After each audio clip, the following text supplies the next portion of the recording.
स्वधाम्ना अन्यांश हस्तचरणश्रवणत्वगादीन् प्राणान्नमो भगवते पुरुषाय तुभ्यं व्यासाय अप्रतिमेतिहासरचनोल्लासाय दुर्वादिनां त्रासायासकराय सत्सुकृतविश्वासाय दोषद्विषे भासायामुनरम्यतो यसदृशयासाय मासेविने दासाय भयदाय मध्वगुरुहृद्वासाय तुभ्यं नमः। व्यासाय भवनाशाय श्रीशाय गुणराशये हृद्याय शुद्धविद्याय मध्वाय च नमो नमः।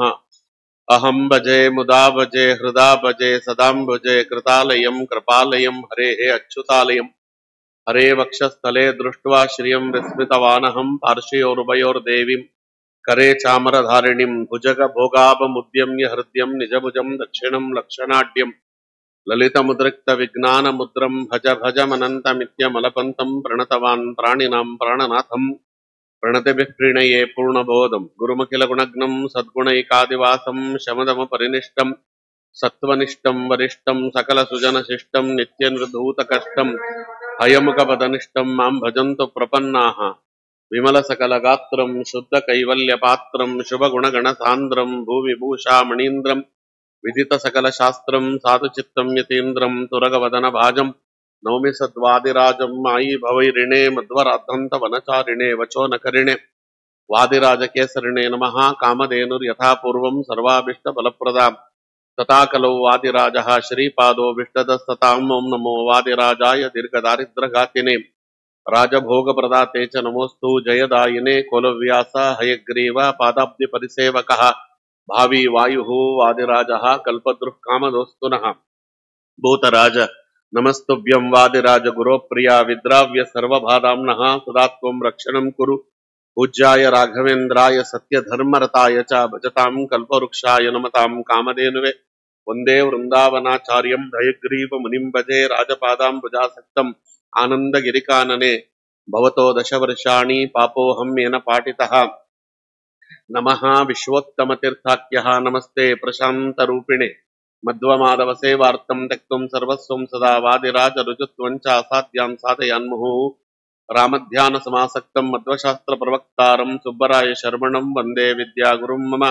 नमस्ते गुरुवे तुभ्यं गुरुराजाय तेजसे तस्य वाक्अमृतं हन्ति विषं संसारसंज्ञकम् आपादमौलिपर्यन्तं गुरूणाम् आकृतिं स्मरेत् तेन विघ्नाः प्रणश्यन्ति सिद्धन्ति च मनोरथाः।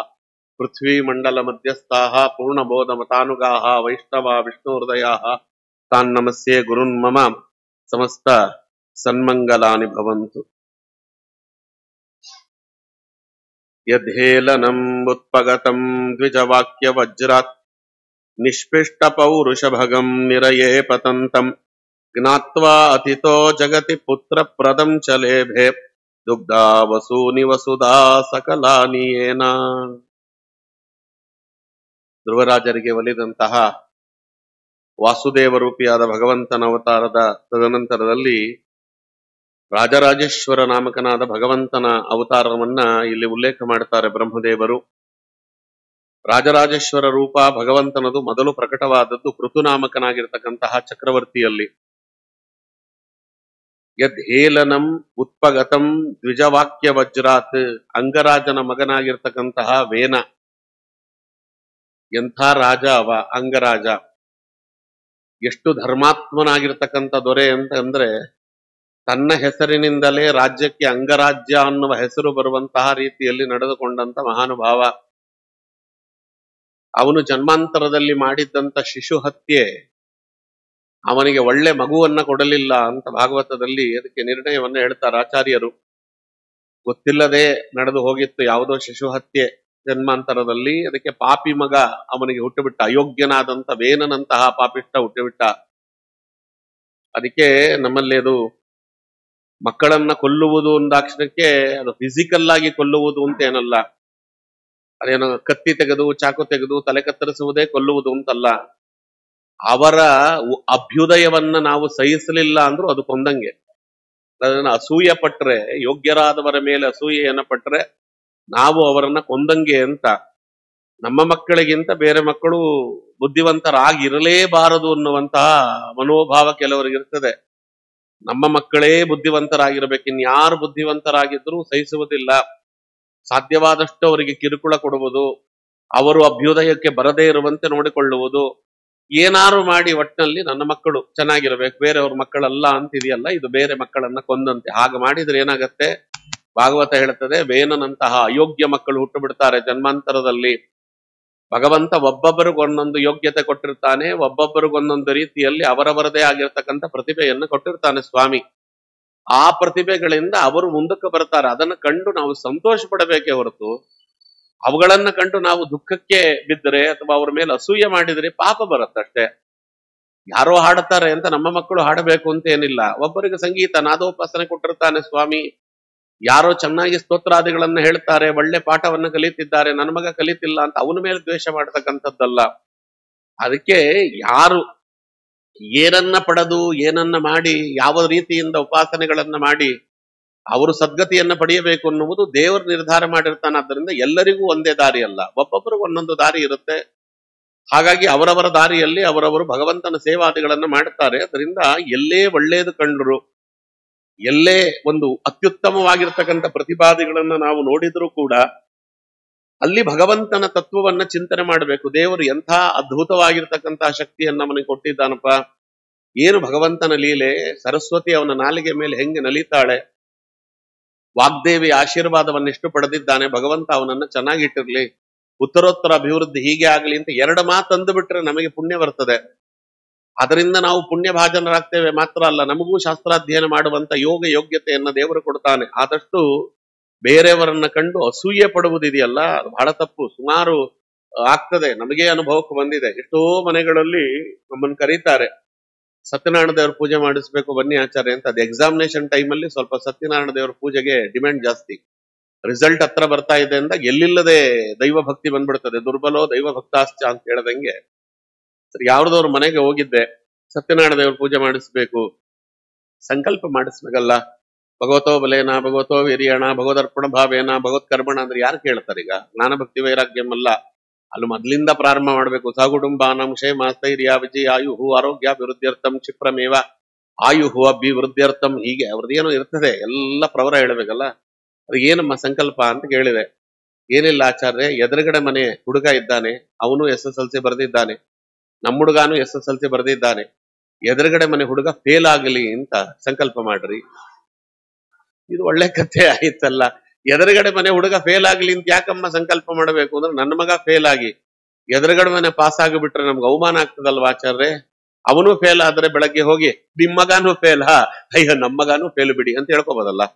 ಹಂಗಾಗಬೇಕು ಅಂತ ಅದಕ್ಕೆ ಒಂದ್ ಮಾತು ಹೇಳ್ದಲ್ಲಮ್ಮ, ನನ್ನ ಮಗ ಪಾಸ್ ಆಗು ಅಂತ ಸಂಕಲ್ಪ ಮಾಡಿ, ಅದ್ರಕ್ಕೆ ಅರ್ಥ ಇದೆ. ಬೇರೆಯವ್ರ ಮಕ್ಕಳು ಯಾಕೆ ಫೇಲ್ ಆಗಬೇಕು ಅಂದ್ರೆ ಅವ್ರೇನ್ ಹೇಳಿದ್ರು ಗೊತ್ತಾ, ನನ್ನ ಮಗನನ್ನ ಪಾಸ್ ಮಾಡ್ಲಿಕ್ಕೆ ಯಾವ ಸತ್ಯನಾರಾಯಣ ಸ್ವಾಮಿಯಿಂದಲೂ ಆಗುವುದಿಲ್ಲ ಅಂತ ಗೊತ್ತಿದೆ ಆಚಾರ್ಯ, ಅದಕ್ಕೆ ಅವನು ಫೇಲ್ ಆಗ್ಲಿ ಅಂತ. ಈ ಮಟ್ಟದಲ್ಲಿರುವಂತ ಅಸೂಯ ದ್ವೇಷಗಳಿದೆಯಲ್ಲ, ವೇನನಂತಹ ಅಯೋಗ್ಯ ಮಕ್ಕಳು ಹುಟ್ಟಲಿಕ್ಕೆ ಇದೆ ಕಾರಣ. ಅದಕ್ಕೆ ನೋಡ್ರಿ, ಅವನು ವೇನನಂತ ಅಯೋಗ್ಯ ಮಕ್ಕಳು ಹುಟ್ಟಿದಾಗ ಒಂದು ಉದ್ಗಾರ ತೆಗೆದ ಅಂಗರಾಜ, ಅಪುತ್ರವಂತಹ ಕಲುಭಾಗ್ಯವಂತಹ ಕುಪುತ್ರವಂತಹ. ಅದಕ್ಕೆ ಅಪುತ್ರವಂತಹ ಕಲುಭಾಗ್ಯವಂತಹ ಅಂತ, ಮಕ್ಕಳೇ ಇಲ್ದೇ ಇದ್ದವರು ಏನು ಭಾಗ್ಯವಂತರು ಅಂತ. ಯಾಕಂದ್ರೆ ಮಕ್ಕಳಿದ್ರಲ್ವಾ ಇವೆಲ್ಲ ಸಮಸ್ಯೆಗಳಾಗ್ತವೆ. ಮಕ್ಕಳಿಲ್ದೇ ಇದ್ದವರು ನಮ್ಮ ಮಕ್ಕಳಿಲ್ಲ ಅಂತ ನೀವು ಬೇಜಾರು ಮಾಡ್ಕೊಳ್ಬೇಡ್ರಿ. ನನ್ನ ಮಗನಂತ ಅಯೋಗ್ಯ ಮಗ ಹುಟ್ಟುಬಿಟ್ರೆ ಏನ್ ಮಾಡ್ತೀರಿ? ಕುಪುತ್ರವಂತಹ, ಕುಪುತ್ರನಾಗಿ ಬಿಟ್ರೆ ನರಕಕ್ಕೆ ಹಾಕಿ ಬಿಡ್ತಾರಂತ ಮಕ್ಕಳು. ಬದುಕಿದ್ದು ಒಂದೇ, ಬದುಕಿಲ್ದೆ ಹೋದ್ರು ಒಂದೇ. ಅದಕ್ಕೆ ಒಂದು ಮಾತಿದೆ, ಪೂರ್ವ ಜನ್ಮ ಕೃತಂ ಪಾಪಂ ವ್ಯಾಧಿ ರೂಪೇಣ ಬಾಧತೆ. ಮೊದಲನೇದು, ಪೂರ್ವ ಜನ್ಮದಲ್ಲಿ ನಾವು ಮಾಡಿರುವಂತ ಪಾಪಗಳು ನಮಗೆ ರೋಗಗಳಾಗಿ ಕಾಡ್ತವಂತೆ. ಇನ್ನೂ ಉತ್ಕುಟವಾಗಿರ್ತಕ್ಕಂತಹ ಪಾಪಗಳಾಗಿದ್ರೆ ಪೂರ್ವ ಜನ್ಮ ಕೃತಂ ಪಾಪಂ ಭಾರ್ಯ ರೂಪೇಣ ಬಾಧತೆ. ಪೂರ್ವ ಜನ್ಮದಲ್ಲಿ ಮಾಡಿದಂತ ಪಾಪ ಹೆಂಡತಿಯಾಗಿ ಕಾಡುತ್ತದೆ. ಇನ್ನು ಹೆಣ್ಣು ಮಕ್ಕಳಿಗೆ ಭರ್ತಾರೂಪೇಣ ಬಾಧತೆ, ಅವರಿಗೆ ಗಂಡನಾಗಿ ಕಾಡುತ್ತದೆ. ಒಳ್ಳೆ ಹೆಂಡತಿ ಅಯೋಗ್ಯ ಗಂಡ ಸಿಕ್ಕಿಬಿಡ್ತಾನೆ, ಒಳ್ಳೆ ಗಂಡ ಅಯೋಗ್ಯ ಹೆಂಡತಿ ಸಿಕ್ಕಿಬಿಡ್ತಾಳೆ. ಯಾಕೆ ಅಂದ್ರೆ ಅದು ಪೂರ್ವ ಜನ್ಮದ ಕರ್ಮ. ಅದು ಬದುಕಿರೋವರೆಗೂ ಅದನ್ನು ಅನುಭವಿಸೇ ತಿರಬೇಕು. ನೀವು ಯಾವ ಡೈವರ್ಸ್ ತಗೊಂಡ್ರು ಏನು ಮಾಡಿದ್ರು ಅದೇನು ತಪ್ಪುವುದಿಲ್ಲ. ಈ ಜನ್ಮದಲ್ಲಿ ಅನುಭವಿಸಿದ್ರಿ, ಮುಂದಿನ ಜನ್ಮಕ್ಕೆ ಬರುವುದಿಲ್ಲ. ಈ ಜನ್ಮದಲ್ಲಿ ಅದರಿಂದ ನೀವು ತಪ್ಪಿಸಿಕೊಂಡ್ರೆ ಇನ್ನು ಜನ್ಮ ಜನ್ಮಾಂತರದವರೆಗೂ ಕಾಡ್ತದದು. ಅದಕ್ಕೆ ಏನ್ ಅನುಭವಿಸ್ಬೇಕೋ ಜನ್ಮದಲ್ಲಿ ಅನುಭವಿಸಿ ಮುಗಿಸ್ಬಿಡ್ಬೇಕು. ಇನ್ನೂ ಉತ್ಕಟವಾಗುತ್ತಾ ಪಾಪಗಳು ಬಂದು ಬಿಟ್ರೆ ಪೂರ್ವ ಜನ್ಮ ಕೃತಂ ಪಾಪಂ ಪುತ್ರ ರೂಪೇಣ ಬಾಧತೆ, ಮಕ್ಕಳಾಗಿ ಕಾಡುತ್ತವೆ. ಅಯೋಗ್ಯ ಮಕ್ಕಳು ಹುಟ್ಟು ಬಿಡುತ್ತಾರೆ. ಅಯೋಗ್ಯ ಮಕ್ಕಳು ಹುಟ್ಟಿರುವುದು ಯಾಕೆ ಅಂದ್ರೆ ನಾವು ಮಾಡಿದ ಪಾಪದ ಫಲ. ಒಳ್ಳೆ ತಂದೆ ತಾಯಿಗಳು, ಅತ್ಯಪೂರ್ವವಾಗಿರ್ತಕ್ಕಂಥ ತಂದೆ ತಾಯಿಗಳಿರ್ತಾರೆ. ಅಂತ ತಂದೆ ತಾಯಿಗಳಿಗೆ ಅಯೋಗ್ಯ ಮಕ್ಕಳು ಹುಟ್ಟು ಬಿಡ್ತಾರೆ ಅಲ್ವಾ. ಆ ಒಳ್ಳೆ ಅಪ್ಪ ಅಮ್ಮ ದಿನಂಪ್ರತಿ ಪೂಜೆ ಮಾಡುತ್ತಾರೆ, ದಿನಂಪ್ರತಿ ವೈಶ್ವದೇವಾದಿಗಳು ಬಲಿಹರಣ ಮಾಡುತ್ತಾರೆ, ಒಳ್ಳೆ ಸಮಾಜದಲ್ಲಿ ಹೆಸರಿರ್ತದೆ, ಎಲ್ಲವೂ ಕೂಡ ಚೆನ್ನಾಗಿರ್ತದೆ. ಅಯೋಗ್ಯ ಮಗ ಹುಟ್ಟುತ್ತಾನೆ, ಬರ್ತಾನೆ ಅವನು, ಅಮ್ಮ ನಾನೊಬ್ಬ ಬಿಷಪ್ ಗೋತ್ರದವಳನ್ನ ನೋಡ್ಕೊಂಡ್ ಬಂದಿದ್ದೀನಿ, ನಾನು ಅವಳೇ ಮದುವೆ ಆಗ್ತೀನಿ ಅಂತಾನೆ. ಬಿಷಪ್ ಗೋತ್ರ ಅಂದ್ರೆ ಅರ್ಥ ಆಗ್ತದಲ್ಲ ಅಲ್ವಾ. ಅಂತವಳು ನೋಡ್ಕೊಂಡ್ ಬರ್ತೀನಿ. ಏನ್ ಮಾಡ್ಬೇಕು ತಂದೆ, ಏನ್ ಮಾಡ್ಬೇಕು ಹೇಳ್ರಿ. ಈಗ ಅವನಿಗೆ ಸಮಾಜದಲ್ಲಿ ಒಳ್ಳೆ ಹೆಸರಿದೆ, ಪಟಮಾನ್ಯಗಳೆಲ್ಲ ಅವನಿಗೆ ಒಳ್ಳೆ ಹೆಸರಿದೆ, ಒಳ್ಳೆ ಸಾಧಕರು, ಒಳ್ಳೆ ರೀತಿಯಾದ ವಂಶದಲ್ಲಿ ಬಂದಿದ್ದಾರೆ, ಅಯೋಗ್ಯ ಮಗ ಹುಟ್ಟು ಬಿಟ್ಟ, ತಲೆ ಕೆಡಿಸ್ಕೊಳ್ಳಬೇಡ್ರಿ ಅಂತ. ಅಂಥವಕ್ಕೆ ನಮಗೆ ಧೈರ್ಯ ತುಂಬಲಿಕ್ಕೆ ಅಂತಲೇ ಅಂಗರಾಜನ ಕಥೆ, ವೇನನಂತಹ ಅಯೋಗ್ಯನ ಕಥೆಗಳು ಯಾಕೆ ಹೇಳ್ತಾರೆ ಅಂದ್ರೆ, ಅಂಥವರಿಗೇ ಇಂಥವಾಗಿದೆಯಪ್ಪ, ನಿನಗೇನು ದೊಡ್ಡದಲ್ಲ, ಅದರಿಂದ ಅಂತ ತಲೆ ಕೆಡಿಸ್ಕೋಬೇಡ. ಅಂಗರಾಜ ಏನ್ ಮಾಡಿದ ನೋಡ್ರಿ, ತಿದ್ದು ಅಷ್ಟು ತಿದ್ದಿದ, ಆಗ್ಲಿಲ್ಲ, ಅವನೇನ್ ಮಾಡದ, ರಾತ್ರಿ ಮನೆ ಬಿಟ್ಟು ಹೋಗಿಬಿಟ್ಟ. ಚಕ್ರವರ್ತಿ ರಾತ್ರಿ ಯಾರಿಗೂ ಹೇಳದೆ ಕೇಳದೆ ಕಾಡು ಪ್ರವೇಶ ಮಾಡಿಬಿಟ್ಟ. ಅವನು ಏನಾದ ಅನ್ನುವುದನ್ನ ಭಾಗವತ ಹೇಳುವುದಿಲ್ಲ. ಅವನೇನಾದನೋ, ಅದೇನಾದ್ರು ಒಂದು ದೇಹ ಬಿಟ್ಟು ಬಿಟ್ನೋ, ಅಲ್ಲಿ ಸಾಧನಾದಿಗಳನ್ನ ಮಾಡಿಕೊಂಡು ಹಂಗೆ ಯೋಗ ಮಾರ್ಗದಲ್ಲಿ ಉಳಿದು ಬಿಟ್ನೋ, ಯಾವುದನ್ನು ಹೇಳುವುದಿಲ್ಲ.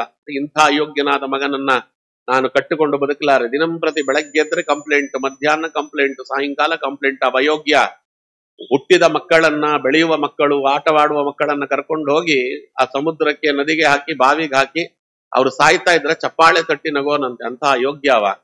ಇದೇ ವೇನನೆ ಮುಂದೆ ಪೌಂಡ್ರಕ ವಾಸುದೇವನಾಗಿ ಹುಟ್ಟುತ್ತಾನೆ. ಅಲ್ಲಿಯೂ ನಾನೇ ದೇವರು ಅಂದವ, ಅಲ್ಲಿಯೂ ನಾನೇ ಕೃಷ್ಣ ಅಂದವ. ಅಂತಹ ವೇನ ಅವನನ್ನ ಕೂಡಿಸಿದ್ರಲ್ಲ, ವೇನನ್ನ ಕರ್ಕೊಂಡೋಗಿ ಅಪ್ಪ ಕಾಡುಪಾಲಾದಾಗ ಇವನನ್ನ ಕೂಡಿಸಿದ್ ಒಳ್ಳೇದಾಯ್ತಲ್ಲ. ಅದಕ್ಕೆ ಒಂದು ಮಾತು ಹೇಳ್ತಾರೆ ನಮ್ಮಲ್ಲಿ, ಏನು ಮಂತ್ರಿಯಾಗಿ ರಾಜ್ಯ ಹಾಳು ಮಾಡ್ತಿದ್ದವನ್ನ ಕೇಂದ್ರದ ಮಂತ್ರಿ ಮಾಡಿದ್ರು ಅಂತ ಒಂದು ಗಾದೆ ಇದೆ. ಅವನು ಇಲ್ಲ ಹಾಳು ಮಾಡ್ತಿದ್ದ, ದೇಶ ಹಾಳು ಮಾಡ್ಲಿಕ್ಕೆ ಹೋದ ಅಂತ. ಹಂಗಾಗಿ ಬಿಡ್ತದೆ ಪರಿಸ್ಥಿತಿ.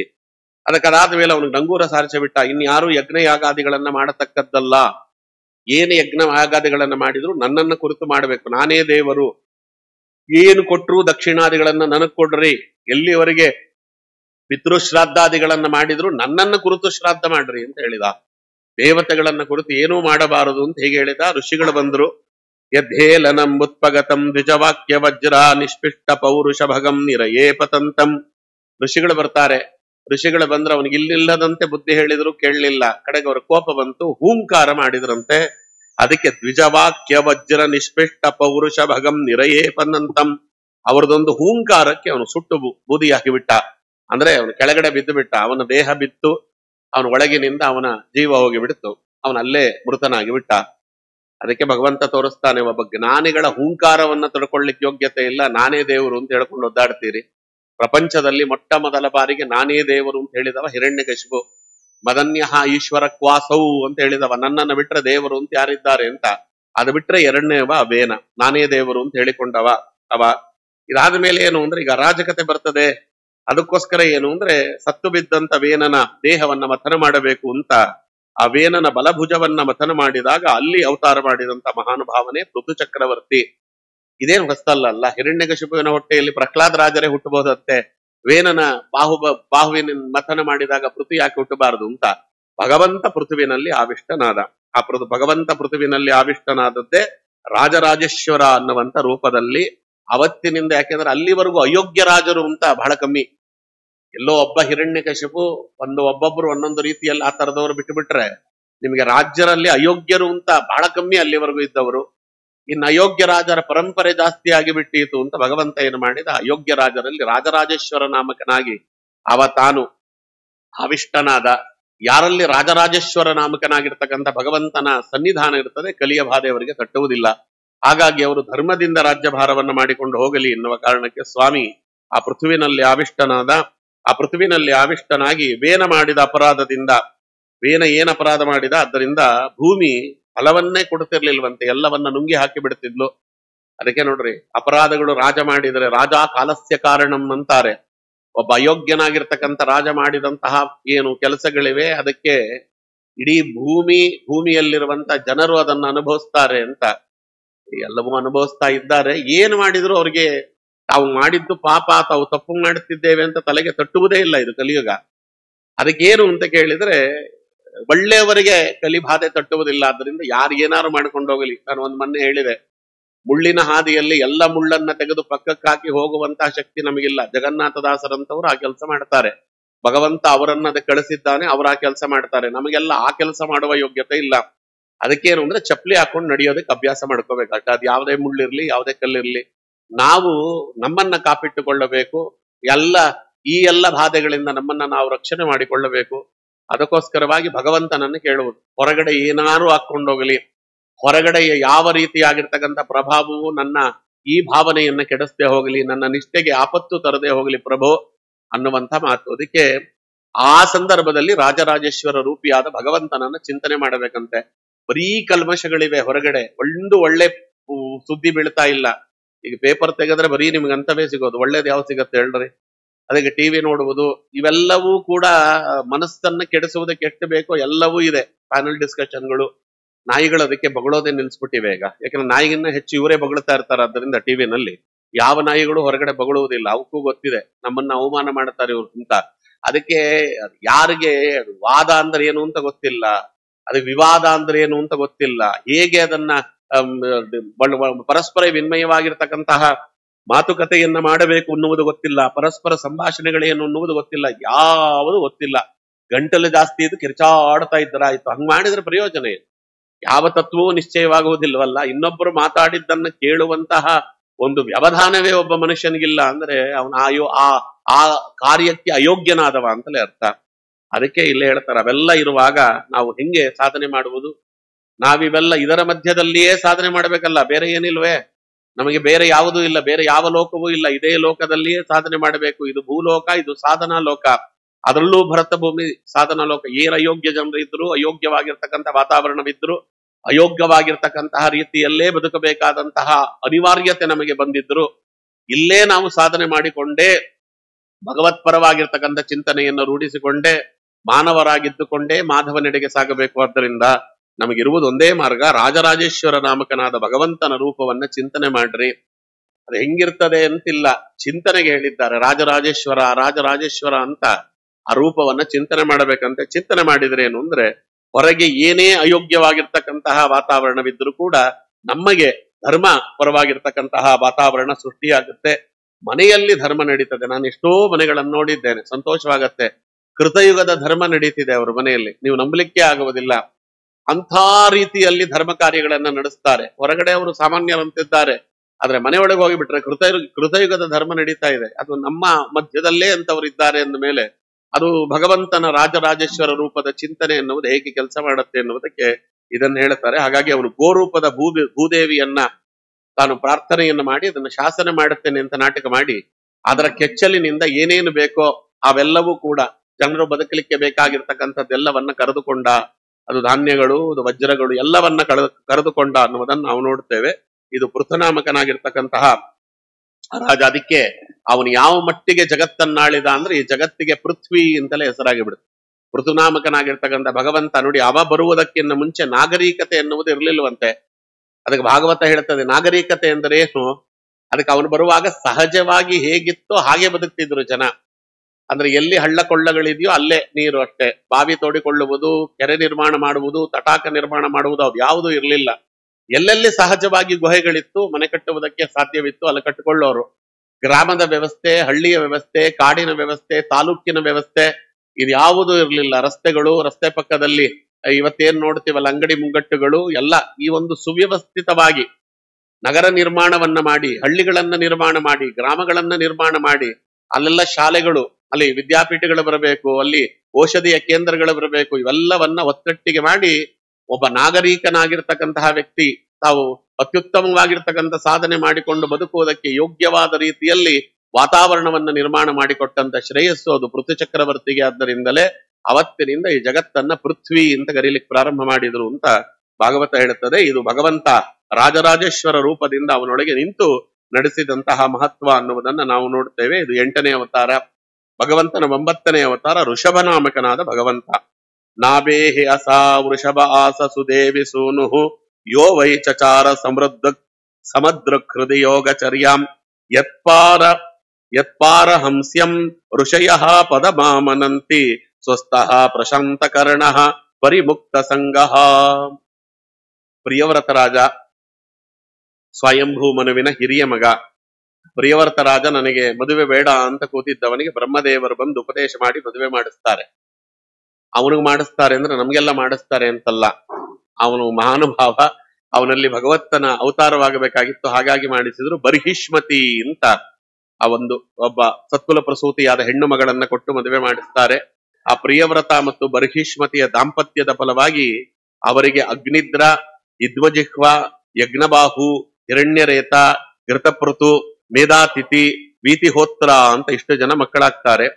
ಅದರಲ್ಲಿ ಅಗ್ನಿದ್ರ ಅನ್ನುವಂತಹ ದೊಡ್ಡವ, ಅವನು ಯಥಾ ಪ್ರಕಾರ ತಂದೆ ಅಂತ ನನಗೆ ಮದುವೆ ಬೇಡ ಅಂತ ತಪಸ್ಸು ಮಾಡ್ಲಿಕ್ಕೆ ಹೋಗಿದ್ದವ. ಅದಕ್ಕಿಲ್ಲಪ್ಪ, ನೀನು ಮದುವೆಯಾಗಿಯೇ ಸಾಧನೆ ಮಾಡಬೇಕು, ನಿನ್ನ ವಂಶದಲ್ಲಿ ಭಗವಂತ ಅವತಾರ ಮಾಡ್ಲಿಕ್ಕಿದ್ದಾನೆ ಅಂತ ಬ್ರಹ್ಮದೇವರು ಹೇಳಿದ್ರು. ಇವಾಗ ಬ್ರಹ್ಮದೇವರಿಗೆ ಹೆಣ್ಣನ್ನ ಹುಡುಕೋ ಅಷ್ಟೆಲ್ಲ ನನಗೆ ವ್ಯವಧಾನ ಇಲ್ಲ, ನೀವು ಮದುವೆ ಆಗಬೇಕು ಅಂತ ಹೇಳಿದ್ರು ಇಲ್ವೋ, ನೀವೇ ಹೆಣ್ಣು ಹುಡುಕೊಡಿ ಇಂದವ.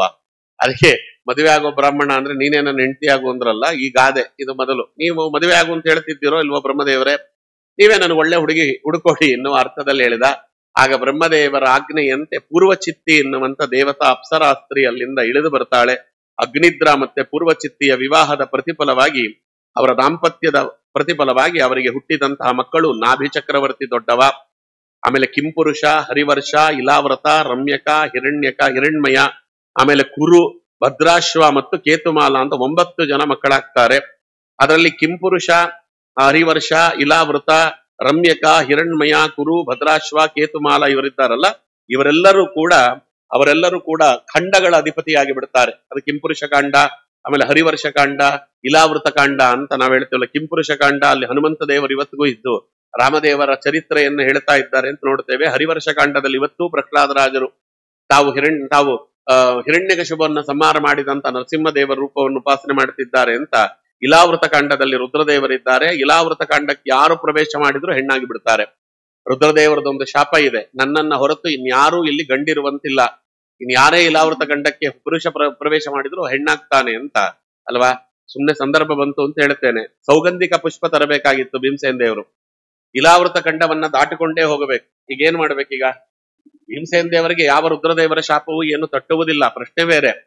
ಭೀಮಸೇನ ದೇವರಿಗೆ ಶಾಪವನ್ನ ಮೀರಿ ಬಿಟ್ರು ಅಂದ್ರೆ ಅಸುರರು ಯಾರು ರುದ್ರದೇವರನ್ನು ನಂಬುವುದಿಲ್ಲ. ಅಸುರರು ಬಂದು ರುದ್ರದೇವರನ್ನು ಕುರಿತು ತಪಸ್ಸು ಮಾಡಬೇಕು, ವರಗಳನ್ನ ಪಡೆಯಬೇಕು, ಉದ್ರುಕ್ತರಾಗಬೇಕು, ಉನ್ಮಾದರಾಗಬೇಕು, ಭಗವಂತ ಅವರನ್ನ ಸಂಹಾರ ಮಾಡಬೇಕು ಅನ್ನುವುದು ನೇಮ ಇರೋದು. ಅದಕ್ಕೆ ಬ್ರಹ್ಮದೇವರು ಇವರು ಭೀಮಸೇನ ದೇವರು ಏನ್ ಮಾಡಿದ್ರಂತೆ ನೋಡಿ, ರುದ್ರದೇವರ ವರಕ್ಕೂ ಮಾನ್ಯತೆಯನ್ನು ಕೊಡಬೇಕು, ಆದ್ರೆ ತನ್ನ ಮಹಿಮೆಯೂ ತಿಳಿಯಬೇಕು ಅಂತ ದೇಹವನ್ನ ಬೆಳೆಸಿದ್ರಂತೆ. ಹನುಮಂತ ಅವತಾರದಲ್ಲಿ ಬೆಳೆಸಿದಂತೆ ದೇಹ ಬೆಳೆಸಿ ಇಲಾವೃತ ಖಂಡವನ್ನ ದಾಟಿಕೊಂಡು ಹೋಗಿಬಿಟ್ರು ಅಂತ ಮಹಾಭಾರತ ಹೇಳುತ್ತದೆ. ಅಲ್ಲಿ ಪ್ರವೇಶವೇ ಮಾಡಲಿಲ್ಲ ಅಂತ. ಬರೀ ಹನುಮಂತನ ಅವತಾರದಲ್ಲಿ ಮಾತ್ರ ದೇಹ ಬೆಳೆಸಿದ್ದಲ್ಲ, ಸೌಗಂಧಿಕಾ ಪುಷ್ಪ ತರುವಾಗಲೂ ದೇಹವನ್ನ ಬೆಳೆಸಿ ಇಲಾವೃತ ಖಂಡವನ್ನ ದಾಟಿಕೊಂಡು ಹೋದರು ಅಂತ ಆಚಾರ್ಯರು ಮಹಾಭಾರತ ತಾತ್ಪರ್ಯ ನಿರ್ಣಯದಲ್ಲಿ ಹೇಳ್ತಾರೆ. ಅದು ಇಲಾವೃತ ಖಂಡ, ರಮ್ಯಕ, ಹಿರಣ್ಮಯ, ಕುರುವರ್ಷ, ಭದ್ರಾಶ್ವ ಮತ್ತು ಕೇತುಮಾಲ ಅಂತ ಹೀಗೆ ಅವರೆಲ್ಲ ಅದಕ್ಕೆ ಅಧಿಪತಿಗಳಾಗ್ತಾರೆ. ನಾಭಿ ಮಹಾರಾಜ, ಆ ನಾಭಿ ಮಹಾರಾಜನಿಗೆ ಮೇರುವಿನ ಪುತ್ರಿಯರ ಜೊತೆಯಲ್ಲಿ ಮದುವೆ ಆಗ್ತದೆ. 9 ಜನ ಏನಿದ್ದಾರೆ, 9 ಜನಕ್ಕೂ ಮೇರುವಿನ ಪುತ್ರಿಯರ ಜೊತೆಯಲ್ಲಿ ಮದುವೆ. ನಾಭಿ ಮಹಾರಾಜನಿಗೆ ಮೇರುದೇವಿಯನ್ನು ಕೊಟ್ಟು ಮದುವೆ ಮಾಡುತ್ತಾರೆ. ಕಿಂಪುರುಷನಿಗೆ ಪ್ರತಿರೂಪಾದೇವಿಯನ್ನು ಕೊಟ್ಟು ಮದುವೆ ಮಾಡುತ್ತಾರೆ. ಹರಿವರ್ಷನಿಗೆ ಉಗ್ರದಂಶ್ರೆಯನ್ನು ಕೊಟ್ಟು ಮದುವೆ ಮಾಡುತ್ತಾರೆ. ಇಲಾವೃತನಿಗೆ ಲತಾದೇವಿಯನ್ನು ಕೊಟ್ಟು ಮದುವೆ ಮಾಡುತ್ತಾರೆ. ರಮ್ಯಕನಿಗೆ ರಮಾ ಅಂತ ಅವಳನ್ನು ಕೊಟ್ಟು ಮದುವೆ ಮಾಡುತ್ತಾರೆ. ಹಿರಣ್ಮಯ ಅವನಿಗೆ ಶ್ಯಾಮಾದೇವಿಯನ್ನು ಕೊಟ್ಟು ಮದುವೆ ಮಾಡುತ್ತಾರೆ. ಕುರುವಿಗೆ ನಾರಿಯನ್ನ ಕೊಟ್ಟು ಮದುವೆ ಮಾಡುತ್ತಾರೆ. ಭದ್ರಾಶ್ವನಿಗೆ ಭದ್ರಾ ದೇವಿಯನ್ನ ಕೊಟ್ಟು ಮದುವೆ ಮಾಡುತ್ತಾರೆ. ಕೇತುಮಾಲನಿಗೆ ದೇವಿ ಎನ್ನುವವಳನ್ನು ಕೊಟ್ಟು ಮದುವೆ ಮಾಡ್ತಾರೆ. ಇಷ್ಟು ಮೇರುಪುತ್ರಿಯರನ್ನು ಕೊಟ್ಟವರಿಗೆ ವಿವಾಹ ಮಾಡುತ್ತಾರೆ. ಅದರಲ್ಲಿ ಮೊದಲನೇವ ಮೇರುದೇವಿಯನ್ನ ಮದುವೆ ಆದಂತ ನಾಭಿ ಚಕ್ರವರ್ತಿ. ಅವ ನಾಭಿ ಚಕ್ರವರ್ತಿ ಮೇರುದೇವಿಯನ್ನ ಮದುವೆ ಆಗಿರ್ತಾನೆ. ಈ ಸಂದರ್ಭದಲ್ಲಿ ಏನಾಯಿತು ಅಂತ ಕೇಳಿದ್ರೆ, ಅವ ನನಗೊಬ್ಬ ಒಳ್ಳೆ ಮಗ ಬೇಕು ಅಂತ ತಾನು ಯಜ್ಞ ಮಾಡುತ್ತಾ ಇದ್ದನಂತೆ. ಭಗವಂತನನ್ನ ಕುರಿತು ಯಜ್ಞ ಮಾಡಿದಾಗ ಭಗವಂತ ಅಲ್ಲಿ ಆವಿರ್ಭವಿಸಿದನಂತೆ. ಯಜ್ಞದಲ್ಲ ಆವಿರ್ಭವಿಸಿದಾಗ ಭಗವಂತನನ್ನ ನೋಡಿ ಅಲ್ಲಿನ ಮಹರ್ಷಿಗಳು ಒಂದು ಪ್ರಾರ್ಥನೆ ಮಾಡಿದ್ರು. ಇದೊಂದು ಶ್ಲೋಕವನ್ನು ಮಾತ್ರ ನೋಡೋಣ. ಜಗನ್ನಾಥದಾಸರ ಆರಾಧನೆ ನಿನ್ನೆ ಆಗಿದೆಯಲ್ಲ, ಅದಕ್ಕೆ ಒಂದು ಪೂರಕವಾದಂತ ಶ್ಲೋಕ. ಜಗನ್ನಾಥದಾಸರ ಹರಿಕಥಾಮೃತ ಸಾರಾದಿಗಳು ಹೇಗೆ ಭಾಗವತಾದಿ ಶಾಸ್ತ್ರಗಳನ್ನು ಹೇಳ್ತವೆ ಅನ್ನುವುದಕ್ಕೆ ಇದೊಂದು ಅಪೂರ್ವವಾದಂತ ಉದಾಹರಣೆ. ಕನಕದಾಸರ ಕೇಶವನಾಮ, ಆ ಕೇಶವನಾಮವೂ ಕೂಡ ಹೇಗೆ ಭಾಗವತಾದಿ ಶಾಸ್ತ್ರಗಳ ಸಾರವನ್ನು ಹೇಳುತ್ತೆ ಎನ್ನುವುದಕ್ಕೂ ಇದೊಂದು ನಾಮ. ಇದೊಂದು ದ್ಯೂತಕವಾದದ್ದು ನೋಡಿ. ಅವರು ಎಲ್ಲ ಋಷಿಗಳು ಕೂತು ಕೈ ಮುಗಿದು ಪ್ರಾರ್ಥನೆ ಮಾಡಿದ್ರಂತೆ. ಅತ ಕಂಚಿತ್, ಇದು ಗದ್ಯ ಭಾಗ. ಅತಕಿನ್ ಕಥಂಚಿತ್ ಸ್ಖಲನ ಕ್ಷಿತ್ ಪತನ ಜೃಂಭಣ ದುರವಸ್ಥಾನಾದಿಷು ವಿವಶಾನಾಂ ನಃ ಸ್ಮರಣಾಯ ಜ್ವರ ಮರಣ ದಶಾಯಾಮಪಿ ಸಕಲ ಕಲ್ಮಶ ನಿರಸನಾನಿ ತವ ಗುಣಕೃತ ನಾಮಧೇಯಾನಿ ವಚನ ಗೋಚರಾಣಿ ಭವಂತು. ಏನ್ ಅದ್ಭುತವಾಗಿರ್ತಕ್ಕಂಥ ಶ್ಲೋಕ ಅಂದ್ರೆ, ಅವ್ರು ಹೇಳ್ತಾರೆ, ಸ್ವಾಮಿ, ಮುನಿಗಳಂತೆ ಯಾವಾಗಲೂ ನಿನ್ನ ಸ್ಮರಣೆ ಮಾಡುವಂತ ಯೋಗ್ಯತೆ ನಮಗಿಲ್ಲ. ಅವರು 24 ಗಂಟೆ ನಿನ್ನನ್ನ ಸ್ಮರಣೆ ಮಾಡ್ತಾರೆ, ಸಿದ್ಧ ಪುರುಷರಾದವರು. ಹಾಗೆ 24 ಗಂಟೆ ನಿನ್ನನ್ನು ಸ್ಮರಣೆ ಮಾಡುವಂತ ಯೋಗ್ಯತೆ ದೇವರಾಣೆ ನಮಗಿಲ್ಲ. ಅದರಿಂದ ಏನ್ ಮಾಡಬೇಕು ಅಂದ್ರೆ, ನಿನ್ನ ಸ್ಮರಣೆ ಮಾಡದ ಹೊರತು ಲೋಕದಲ್ಲಿ ನಮಗೆ ಉದ್ಧಾರ ಇಲ್ಲ ಅಂತ ಹೇಳಿದ್ದಾರೆ. 24 ಗಂಟೆ ಸ್ಮರಣೆ ಮಾಡುವುದಕ್ಕೆ ನಮಗಾಗಲ್ಲ, ನಿನ್ನ ಸ್ಮರಣೆ ಮಾಡದೆ ಹೋದ್ರೆ ನಮಗೆ ಉದ್ಧಾರ ಇಲ್ಲ.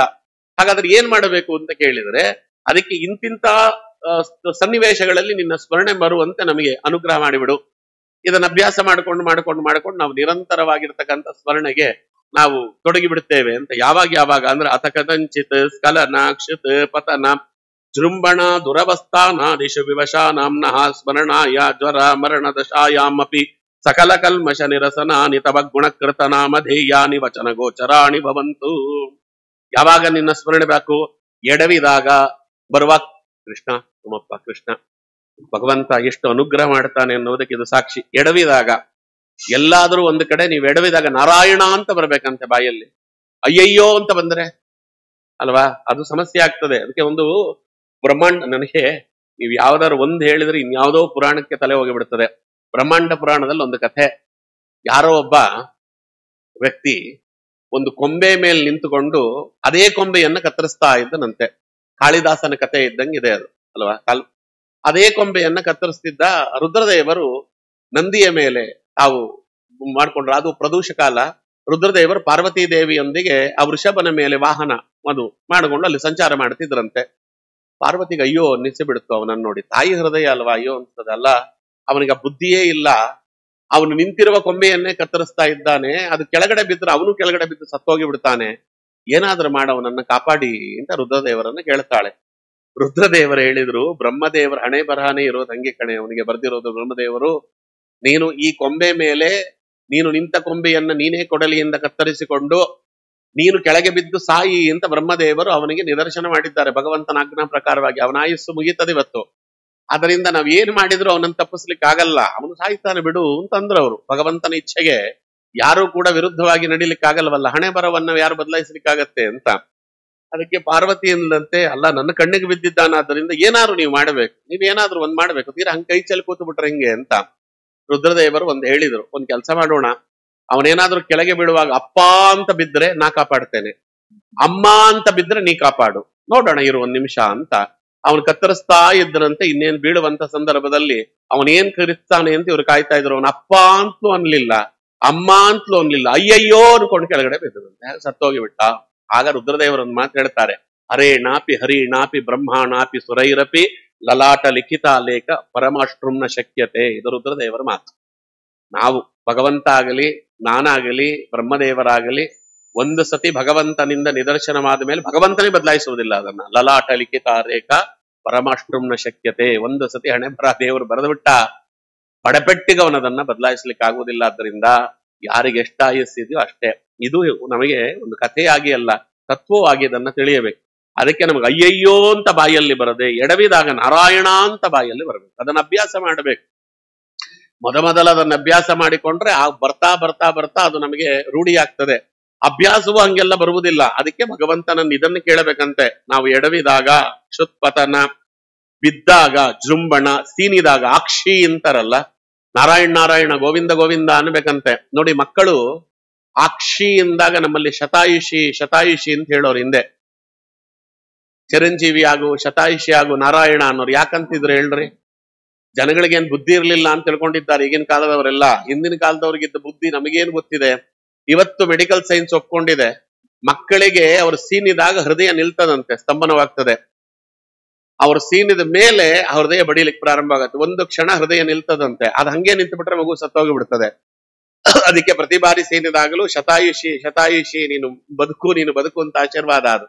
ಅದಕ್ಕೆ ದೊಡ್ಡವರಾದ ಮೇಲೆ ನಾವೇ ಮಾಡ್ಕೋಬೇಕು. ದೊಡ್ಡವರಾದ ಮೇಲೆ ಯಾರು ಆಶೀರ್ವಾದ ಮಾಡ್ತಾರೆ ನಮ್ಗೆ? ಪ್ರತಿದಿನವೂ ಏನ್ ದೊಡ್ಡವರು ಇರೋದಿಲ್ವಲ್ಲ.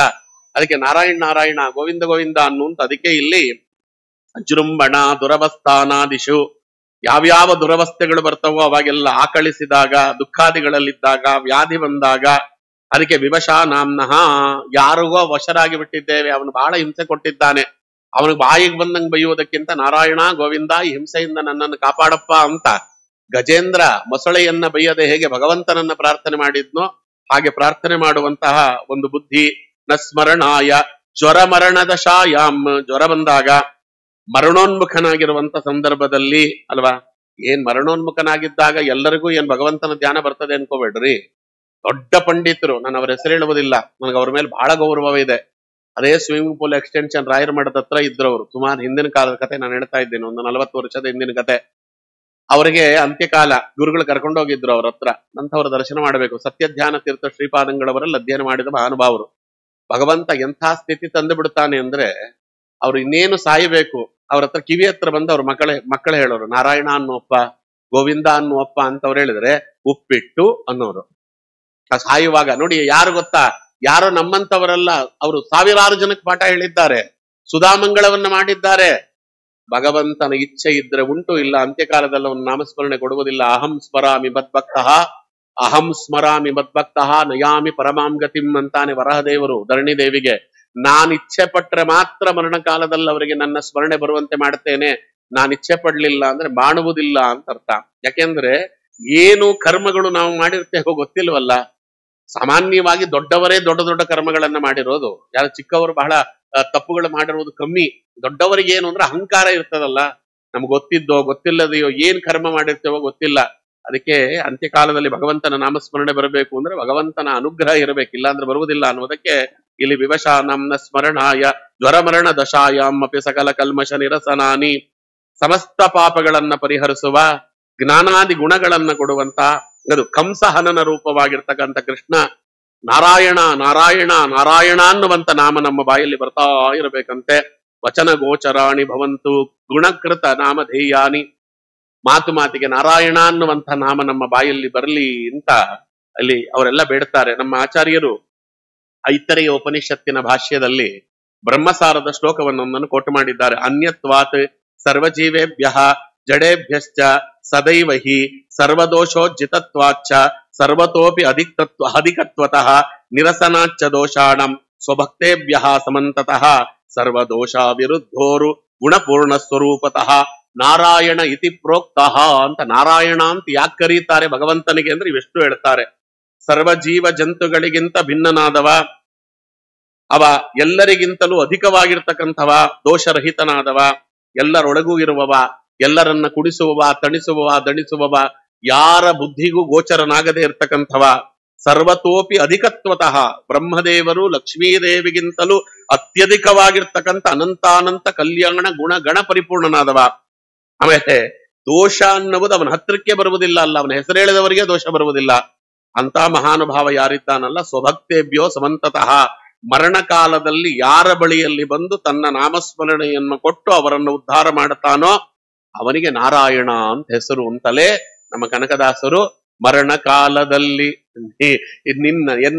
ಮರಣಕಾಲದಲ್ಲಿ ನಿನ್ನ ಚರಣ ಸ್ಮರಣೆ ಕರುಣಿಸಯ್ಯ ನಾರಾಯಣ ಅಲ್ಲ, ಮೊರೆಯ ಹೊಕ್ಕೆನಯ್ಯ ಎನ್ನ ಮರಣಕಾಲದಲ್ಲಿ ನಿನ್ನ ಚರಣ ಸ್ಮರಣೆ ಕರುಣಿಸಯ್ಯ ನಾರಾಯಣ ಅಲ್ವಾ.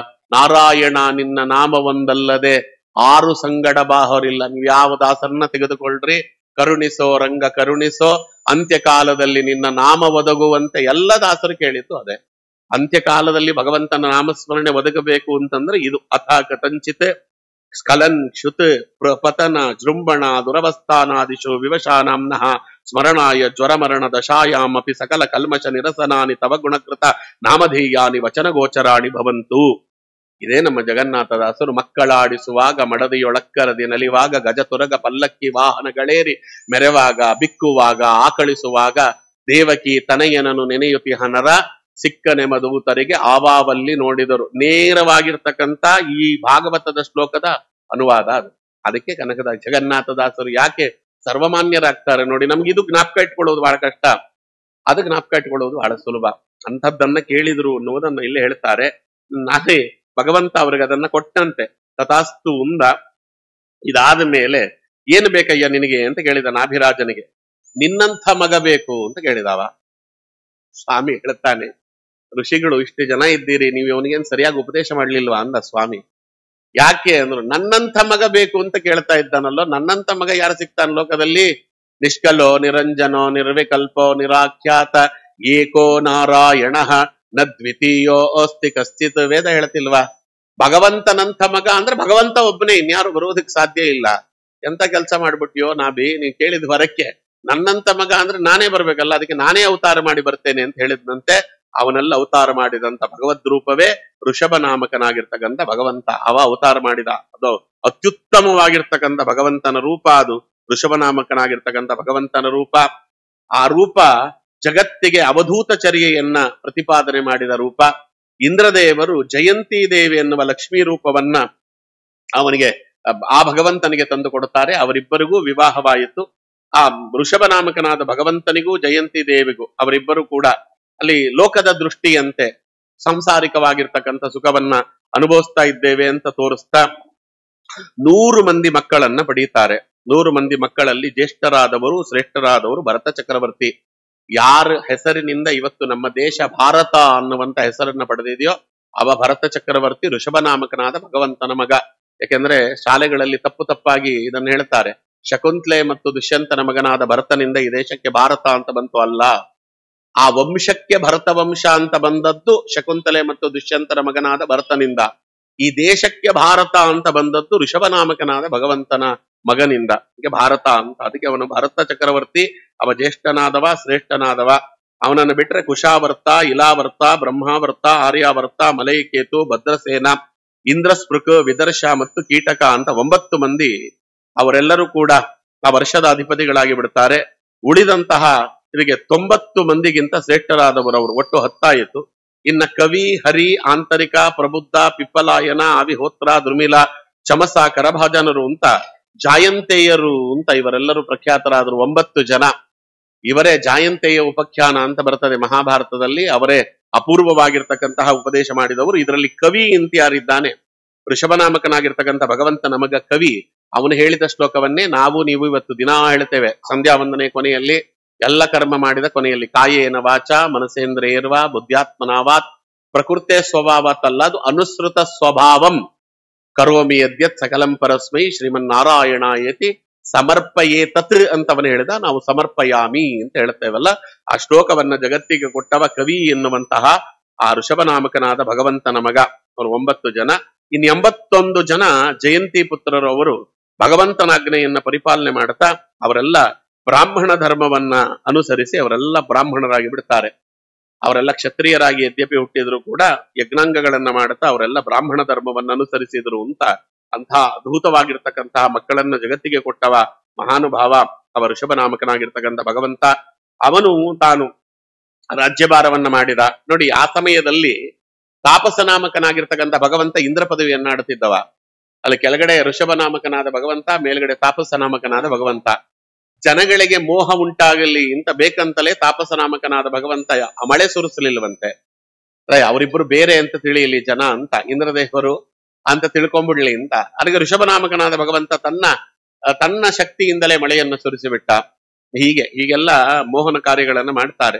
ಇದಾದ ಮೇಲೆ ಭರತನಿಗೆ ಪಟ್ಟವನ್ನ ಕಟ್ಟಿ ಅವರೆಲ್ಲರನ್ನ ಕೂಡಿಸಿ 100 ಜನರನ್ನ ಕೂಡಿಸಿ ಒಂದು ಅಪೂರ್ವವಾಗಿರ್ತಕ್ಕಂಥ ಗೀತೆ ಉಪದೇಶವನ್ನ ಮಾಡ್ತಾನೆ ಭಗವಂತ. ಅದು ಋಷಭಗೀತೆ ಅಂತ ಲೋಕದಲ್ಲಿ ಪ್ರಖ್ಯಾತವಾಯಿತು. 27 ಶ್ಲೋಕದಲ್ಲಿದೆ. ಅತ್ಯಂತ ಚಿಕ್ಕದಾದ ಗೀತೆ, ಅದು ಅದ್ಭುತವಾದ ಗೀತೆ. ಮಿನಿಮಮ್ ಅಂದ್ರೆ 1-2 ತಿಂಗಳು ಬೇಕಾಗ್ತದೆ. ಯಾಕೆಂದ್ರೆ ಈ ಯಾವ ಗೀತೆಗಳು ಕೂಡ ನಾವು ಅಂದುಕೊಂಡಷ್ಟು ಸುಲಭವಾಗಿಲ್ಲ. ಆದ್ದರಿಂದ ಸುಮ್ನೆ ಅದಕ್ಕೆ ಹೇಳಿದ್ದು ಎಲ್ಲ 27 ಪಾರಾಯಣ ಮಾಡಿಬಿಡ್ಬೋದು, ಅರ್ಥ ಮಾಡ್ಕೋಬೇಕಲ್ಲ. ಅದಕ್ಕೆ ನೋಡಿ, ಅಪ್ಪ ಕೊಟ್ಟದ್ದು ಋಷಭಗೀತೆ. ಇದೇ ಭರತ ಚಕ್ರವರ್ತಿ ಮುಂದೆ ಜಡಭರತನಾದಾಗ ಜಡಭರತ ಗೀತೆಯನ್ನು ಕೊಡ್ತಾನವ ರೋಗಣನನ್ನ ಅವನನ್ನ ನೆಪ ಮಾಡಿಕೊಂಡು. ಮೊದಲು ಋಷಭನಾಮಕನಾದ ಭಗವಂತ ನೋಡಿ, ಭಗವಂತನಿಗೆ ಆಡಿಯನ್ಸ್ ಬೇಕು, ಯಾರು ಕೇಳುವರು, ಶ್ರೋತೃಗಳು ಬೇಕು ಅನ್ನುವ ಸಮಸ್ಯೆ ಇಲ್ಲ. ಅವನ ಮಕ್ಕಳೇ 100 ಜನ ಇದ್ದಾರೆ. 100 ಜನ ಮಿನಿಮಮ್ ಇರ್ತಾರಲ್ಲ. ಕೇಳಲಿಕ್ಕೆ ದೇವಾನುದೇವತೆಗಳೆಲ್ಲ ಬಂದಿದ್ರಂತೆ. ಮೊದಲನೇ ಶ್ಲೋಕ, ನಾಯಂ ದೇಹೋ ದೇಹ ಬಾಜಾಂ ರುಲೋಕೆ ಕಸ್ತತ್ಕಾಮಾನರ್ಹತಿ ವಿಡ್ಭುಜಾಂಬ್ಯೆ ತಪೋ ದಿವ್ಯಂ ಹಿ ಅರ್ಹತಯೇನ ಸತ್ವಂ ಶುದ್ಧೇದ್ಯಸ್ಮಾತ್ ಬ್ರಹ್ಮ ಸುಖಂ ಹಿ ಅನಂತಂ. ಭಗವಂತನ ಮೊದಲನೇ ಉಪದೇಶ ಇದು. ಮನುಷ್ಯ ಲೋಕದಲ್ಲಿ ದೇಹ ಇದೆಯಲ್ಲ, ಮನುಷ್ಯ ದೇಹ ಇದು ಜೀವನ ಅಧೀನವಲ್ಲ.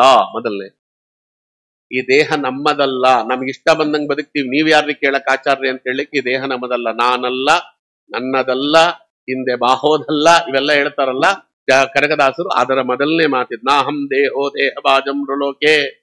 ಈ ದೇಹ ನನ್ನದಲ್ಲ ಅಂದ ಮೇಲೆ ನನಗಿಷ್ಟ ಬಂದಂತೆ ಬದುಕುವಂತ ಅಧಿಕಾರ ನನಗಿಲ್ಲ. ದೇಹ ಕೊಟ್ಟವ ದೇವರು. ದೇಹ ಯಾವ ದೇವರು ಕೊಟ್ಟಿರ್ತಾನೆ ಅವನು ಹೇಳಿದಂತೆ ಬದುಕಿದರೆ ಮತ್ತೆ ಈ ದೇಹ ಸಿಗ್ತದೆ. ಅವನು ಹೇಳಿದಂತೆ ಬದುಕದೆ ಹೋದರೆ ನಮಗೆ ಮತ್ತೆ ಈ ದೇಹ ಸಿಗುವುದಿಲ್ಲ. ಈಗ ಯಾವುದೋ ಟಿವಿನೋ ಮೊಬೈಲೋ ಏನೋ ಕೊಂಡ್ಕೊಂತಾನೆ ಒಬ್ಬ ಮನುಷ್ಯ, ಅವರು ಹೇಳಿದಂತೆ ನೀವು ಆಪರೇಟ್ ಮಾಡಿದ್ರೆ ಅವ್ರು ವ್ಯಾರಂಟಿ ಕೊಡ್ತಾರೆ. ನನಗಿಷ್ಟ ಬಂದಂತೆಲ್ಲ ಮಾಡಿಬಿಟ್ರೆ ಅವ್ರೇನ್ ಹೇಳ್ತಾರೆ, ಟ್ಯಾಂಪರಿಂಗ್ ಮಾಡಿದ್ದೀರಿ, ನಮಗೂ ಅದಕ್ಕೂ ಸಂಬಂಧ ಇಲ್ಲ ಅಂತ ಹೇಳ್ತಾರ ಇಲ್ವೋ? ಅದೇ ರೀತಿಯಲ್ಲಿ ದೇವರು ಕೊಟ್ಟ ಶರೀರ ಭಗವಂತ ಹೇಗೆ ಹೇಳಿದ್ದಾನೆ ಹಾಗೆ ನಾವು ಇದನ್ನು ಉಪಯೋಗಿಸ್ಕೊಳ್ಬೇಕು ಅಂತ. ಅದಕ್ಕೆ ವಿಷಯ ಭೋಗಗಳು, ಅದಕ್ಕೆ ಅಕಸ್ಮಾತ್ ಕಾಮಾನರ್ಹತಿ ವಿಡ್ಭುಜಾಮ್ಯೇ, ವಿಷಯ ಸುಖಗಳು ಅನ್ನುವುದಿದೆಯಲ್ಲ, ಇದು ಅಮೇಧ್ಯವನ್ನ ತಿನ್ನುವ ನಾಯಿ ಹಂದಿಗಳು ಕೂಡ ಪಡ್ತವೋ? ವಿಷಯ ಸುಖಗಳನ್ನ ಪಡ್ಲಿಕ್ಕಲ್ಲ ಮನುಷ್ಯ ಜನ್ಮ ಬಂದಿರುವುದು. ನಾಯಿ ಹಂದಿಗಳು ಕೂಡ ವಿಷಯ ಸುಖಗಳನ್ನ ಬಹಳ ಸಂತೋಷವಾಗಿ ಪಡುತ್ತೆ. ನಾವು ಅನ್ಕೊಂಡಿದ್ದೇವಷ್ಟೇ. ನಾನು ಆ ಕಥೆಯನ್ನು ಹಿಂದೆ ಹೇಳಿದ್ದೇನೆ. ಒಬ್ಬ ಗುರುಗಳಿಗೆ ತಾನು ಮುಂದಿನ ಜನ್ಮದಲ್ಲಿ ಹಂದಿ ಆಗ್ತೇನೆ ಅಂತ ಅವರಿಗೆ ಗೋಚರವಾಯಿತಂತೆ. ಹಂದಿ ಜನ್ಮ ಅನ್ನುವುದು ಬಹಳ ಕೀಳು ಜನ್ಮ ಅಲ್ವಾ? ತಮ್ಮ ಮುನಿಗಳು, ನಮ್ಮ ಎಲ್ಲ ಶಿಷ್ಯರನ್ನು ಕರೆದು ಹೇಳ್ತಾರೆ, ಇನ್ನೊಂದು 10 ದಿನದಲ್ಲಿ ನನ್ನ ದೇಹ ಹೋಗ್ತದೆ, ಇದಾಗಿ 1 ತಿಂಗಳಲ್ಲಿ ನಾನು ಒಂದು ಹಂದಿ ಆಗ್ತೇನೆ. ಆ ಹಂದಿಯಾಗಿ ಇದೇ ಮಠದ ಮುಂದೆ ಬರ್ತೇನೆ. ನನಗೆ ಹಂದಿ ಜನ್ಮದಲ್ಲಿ ಬದುಕಲಿಕ್ಕೆ ಇಷ್ಟ ಇಲ್ಲ, ಅದಕ್ಕೆ ನೀವೆಲ್ಲ ಹೊಡೆದು ಕೊಂದು ಬಿಡ್ರಿ ನನ್ನನ್ನ, ನನಗೆ ಆ ಜನ್ಮ ಬೇಗ ಹೋಗಿ ಬಿಡ್ಲಿ. ನೀವು ಅಂತ ಹೆಂಗ್ ಗೊತ್ತಾಗೋದು ಆಚಾರ್ಯ ಅಂತ ಕೇಳಿದ್ರು. ಅವರು ನನ್ನ ಲಕ್ಷಣಗಳು ಹೀಗಿರ್ತವೆ ಹಂದಿಯ ಲಕ್ಷಣ ಅಂತ ಅವ್ರು ಹೇಳಿದ್ರು. 10 ದಿನಕ್ಕೆ ದೇಹ ಬಿಟ್ಟು ಬಿಟ್ರು. ಅದಾದ್ಮೇಲೆ ಅವ್ರು ಹಂದಿಯಾಗಿ ಹುಟ್ಟಿದ್ರು. ಹಂದಿಯಾಗಿ ಹುಟ್ಟಿ ಅದೇ ಮಠದ ಹತ್ರಕ್ಕೆ ಬಂದ್ರಂತೆ. ಇವ್ರು ನೋಡಿದ್ರು, ಗುರುಗಳೇ ಬಂದಿದ್ದಾರೆ ಅಂತ ಎಲ್ಲ ಕೋಲು ಬಡಿಗೆ ಎಲ್ಲ ಎತ್ಕೊಂಡು ಬಂದು ಹೊಡಿಲಿಕ್ಕೆ ಬಂದ್ರೆ, ಯಾಕೋ ಬಡಿತಿದ್ದೀರಿ ಅಂದ್ರು. ನೀವೇ ಹೇಳಿದ್ರಲ್ಲ ಗುರುಗಳೇ ನನ್ನ ಹೊಡೆದುಕೊಂಡು ಅಂತ.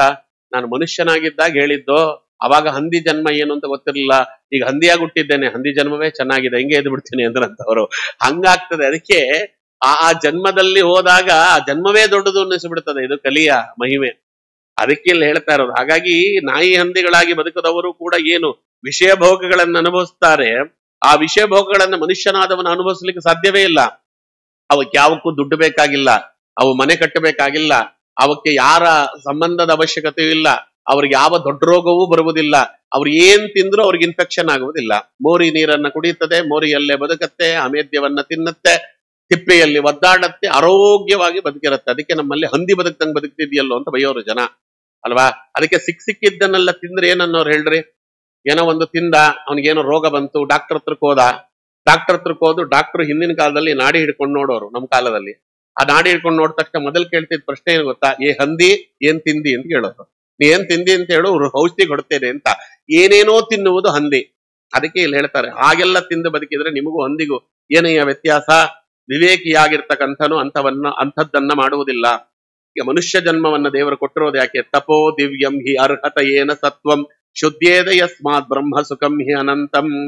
ತಪಶ್ಚರ್ಯಾದಿಗಳನ್ನ ಮಾಡ್ಲಿಕ್ಕೆ ತಪ ಆಲೋಚನೆ ಅಂತ ಧಾತು. ಉತ್ತಮವಾದ ಆಲೋಚನೆಗಳನ್ನ ಇಟ್ಟುಕೊಂಡು ಶುದ್ಧವಾಗಿರ್ತಕ್ಕಂಥ ಅಂತಃಕರಣದಿಂದ ದೇಶ ಕಾಲ ಗುಣಗಳ ಅಂತರವಿಲ್ಲದೆ ಗುಣಪೂರ್ಣನಾಗಿರ್ತಕ್ಕಂಥ ಪೂರ್ಣಾನಂದನಾಗಿರ್ತಕ್ಕಂಥ ಭಗವಂತನ ಅನುಗ್ರಹವನ್ನ ಪಡೆಯುವುದಕ್ಕೆ ಏನೆಲ್ಲ ಸಾಧನೆಗಳನ್ನ ಹೇಳಿದ್ದಾರೆ, ಅವೆಲ್ಲ ಸಾಧನೆಗಳನ್ನ ನಮ್ಮ ಯೋಗ್ಯತಾನುಸಾರವಾಗಿ ಮಾಡಿಕೊಂಡು ನಮ್ಮ ಸಂಸಾರವನ್ನ ಸಂಸ್ಕಾರಗೊಳಿಸಿಕೊಂಡು ಕಂಸಾರಿಯ ಪದಾಂಬುಜವನ್ನ ಪಡೆಯಲೆತ್ತಿಸುವುದಕ್ಕೆ ಈ ಶರೀರ ಕೊಟ್ಟಿರೋದು. ಈ ಶರೀರವನ್ನ ಭೋಗವನ್ನ ಅನುಭವಿಸ್ಲಿಕ್ಕೆ ಕೊಟ್ಟಿಲ್ಲ ಅಂತ. ಇದೇ ಮಾತೆ ಕೃಷ್ಣ ಪರಮಾತ್ಮ ಏಕಾದಶ ಸ್ಕಂದದಲ್ಲಿ ಹೇಳ್ತಾನೆ.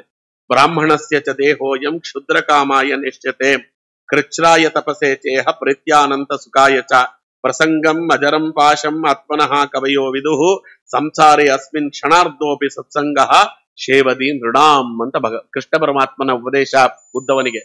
ಬ್ರಾಹ್ಮಣಸ್ಯ ಚ ದೇಹೋಯಂ ಕ್ಷುದ್ರ ಕಾಮಾಯ ನಿಶ್ಚತೆ.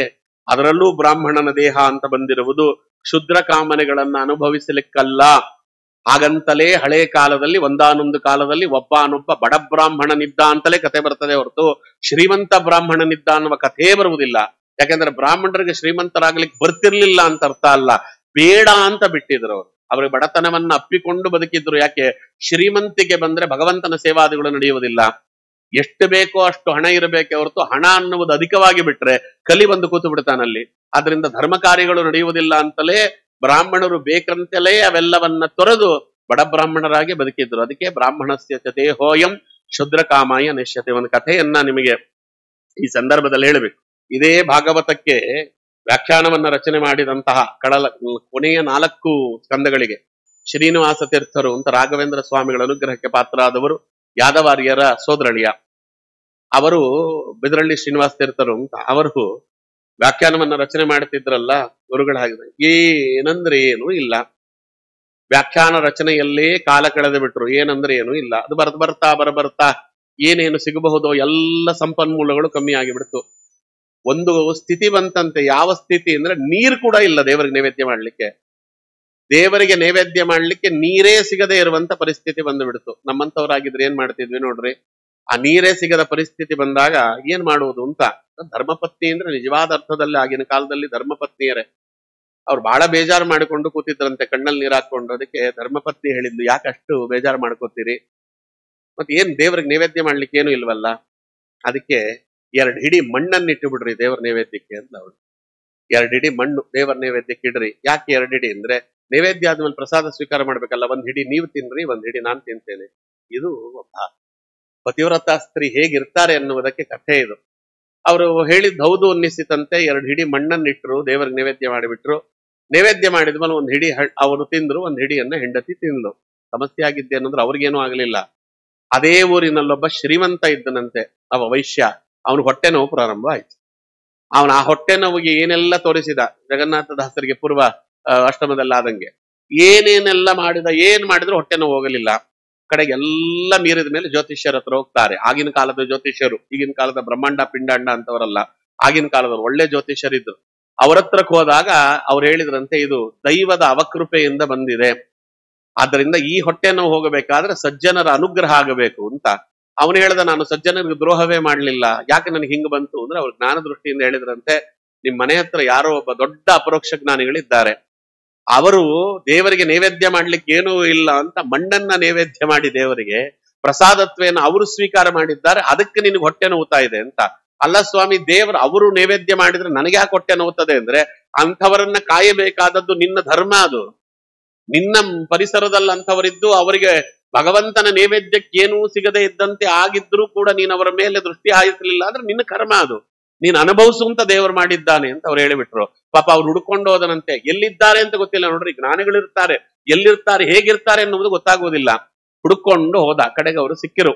ಅವ್ರು ಯಾರೋ ಹೇಳಿದ್ರು, ಇವತ್ತು ಮುರಿದು ಬಿದ್ದ ಗೋಡೆ ಅಲ್ಲೆಲ್ಲ ಮುರಿದು ಬಿದ್ದ ಬಾಗಿಲು ಆ ಮನೇಲಿ ಇದ್ರು. ಅಲ್ಲ ಸ್ವಾಮಿ, ಒಂದು ಮಾತು ನನಗೆ ಹೇಳಬಾರ್ದಾ, ನೀವು ಹಿಂಗ್ ಮಾಡಿದ್ದೀರಿ ಅಂತ. ನೋಡಿ ನನಗೆ ಹೊಟ್ಟೆ ನೋವು ಬಂದು ಸಾಯ್ತಾ ಇದ್ದೇನೆ, ಅದಕ್ಕೆ ಇವತ್ತಿನಿಂದ ಆಯ್ತು, ನೀವು ದೇವರ ಪೂಜೆಗೆ ಏನು ಬೇಕೋ ಹೇಳ್ರಿ, ಎಲ್ಲವೂ ಕೂಡ ನನ್ನ ಮನೆಯಿಂದ ಬರ್ತದೆ. ದಯವಿಟ್ಟು ಸಮೃದ್ಧವಾಗಿ ದೇವರಿಗೆ ನೈವೇದ್ಯ ಮಾಡ್ರಿ, ಸಮೃದ್ಧವಾಗಿ ನೀವು ಊಟ ಮಾಡ್ರಿ, ದಯವಿಟ್ಟು ಈ ತರ ಉಪವಾಸ ಎಲ್ಲ ಇರ್ಲಿಕ್ಕೆ ಹೋಗಬೇಡಿ ಅಂತ ಅವ್ರು ಹೇಳಿದ್ರೆ, ಅವ್ರು ಭಗವಂತನಿಗೆ ಹೇಳಿದ್ರಂತೆ, ಸ್ವಾಮಿ ಮಣ್ಣು ತಿಂದವನ್ ನಾನು, ಹೊಟ್ಟೆ ನೋವು ಅವನಿಗೆ ಹಾಕೊಟ್ಟಿಯೋ?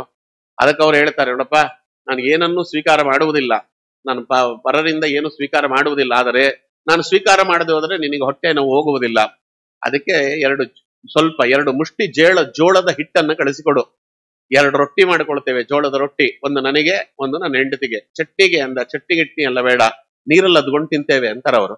2 ಜೋಳದ ರೊಟ್ಟಿಯನ್ನ ನೈವೇದ್ಯ ಮಾಡಿ ದೇವರಿಗೆ, ನೀರಲ್ಲಿ ಅದ್ಕೊಂಡು ನಾನೊಂದು ಅವಳೊಂದು ತಿಂತೇವೆ, ನಿನ್ನ ಹೊಟ್ಟೆ ನೋವು ನಿವಾರಣೆ ಆಗಲಿ ಅಂತ ಇದನ್ನು ಹೇಳ್ತಾ ಇದ್ದೇನೆ, ಅಷ್ಟು ಸಾಕು, ಇನ್ನು ಮೇಲೆ ಅಷ್ಟನ್ನ ಕಳಿಸಿಕೊಡು, ಜಾಸ್ತಿ ಕಳಿಸ್ಕೊಡಬೇಡ ಅಂದ್ರಂತೆ. ಅವ ಇರುವವರೆಗೂ ಅದನ್ನ ಕಳಿಸಿಕೊಡ್ತಿದ್ದ.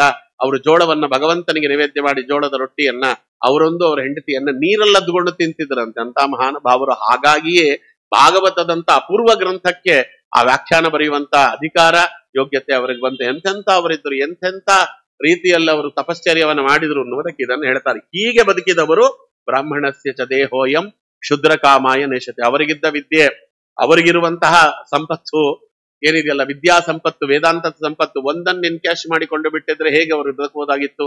ನಮ್ಮ ರಾಯರಿಗೆ ಏನ್ ಕಮ್ಮಿ ಆಗಿತ್ತು ಪೂರ್ವಾಶ್ರಮದಲ್ಲಿ? ಸಾಲಂಕಾರಕ ಕಾವ್ಯ ನಾಟಕ ಕಲಾ ಕಾಣಾದ ಪಾತಂಜಲ ಸ್ಮೃತ್ಯರ್ಥ ಜೈವನೀಯ ಕವಿತಾ ಸಂಗೀತ ಪರಂಗತಃ 64 ವಿದ್ಯೆಯಲ್ಲಿ ತಲಸ್ಪರ್ಶಿಯಾದಂತ ಪಾಂಡಿತ್ಯ.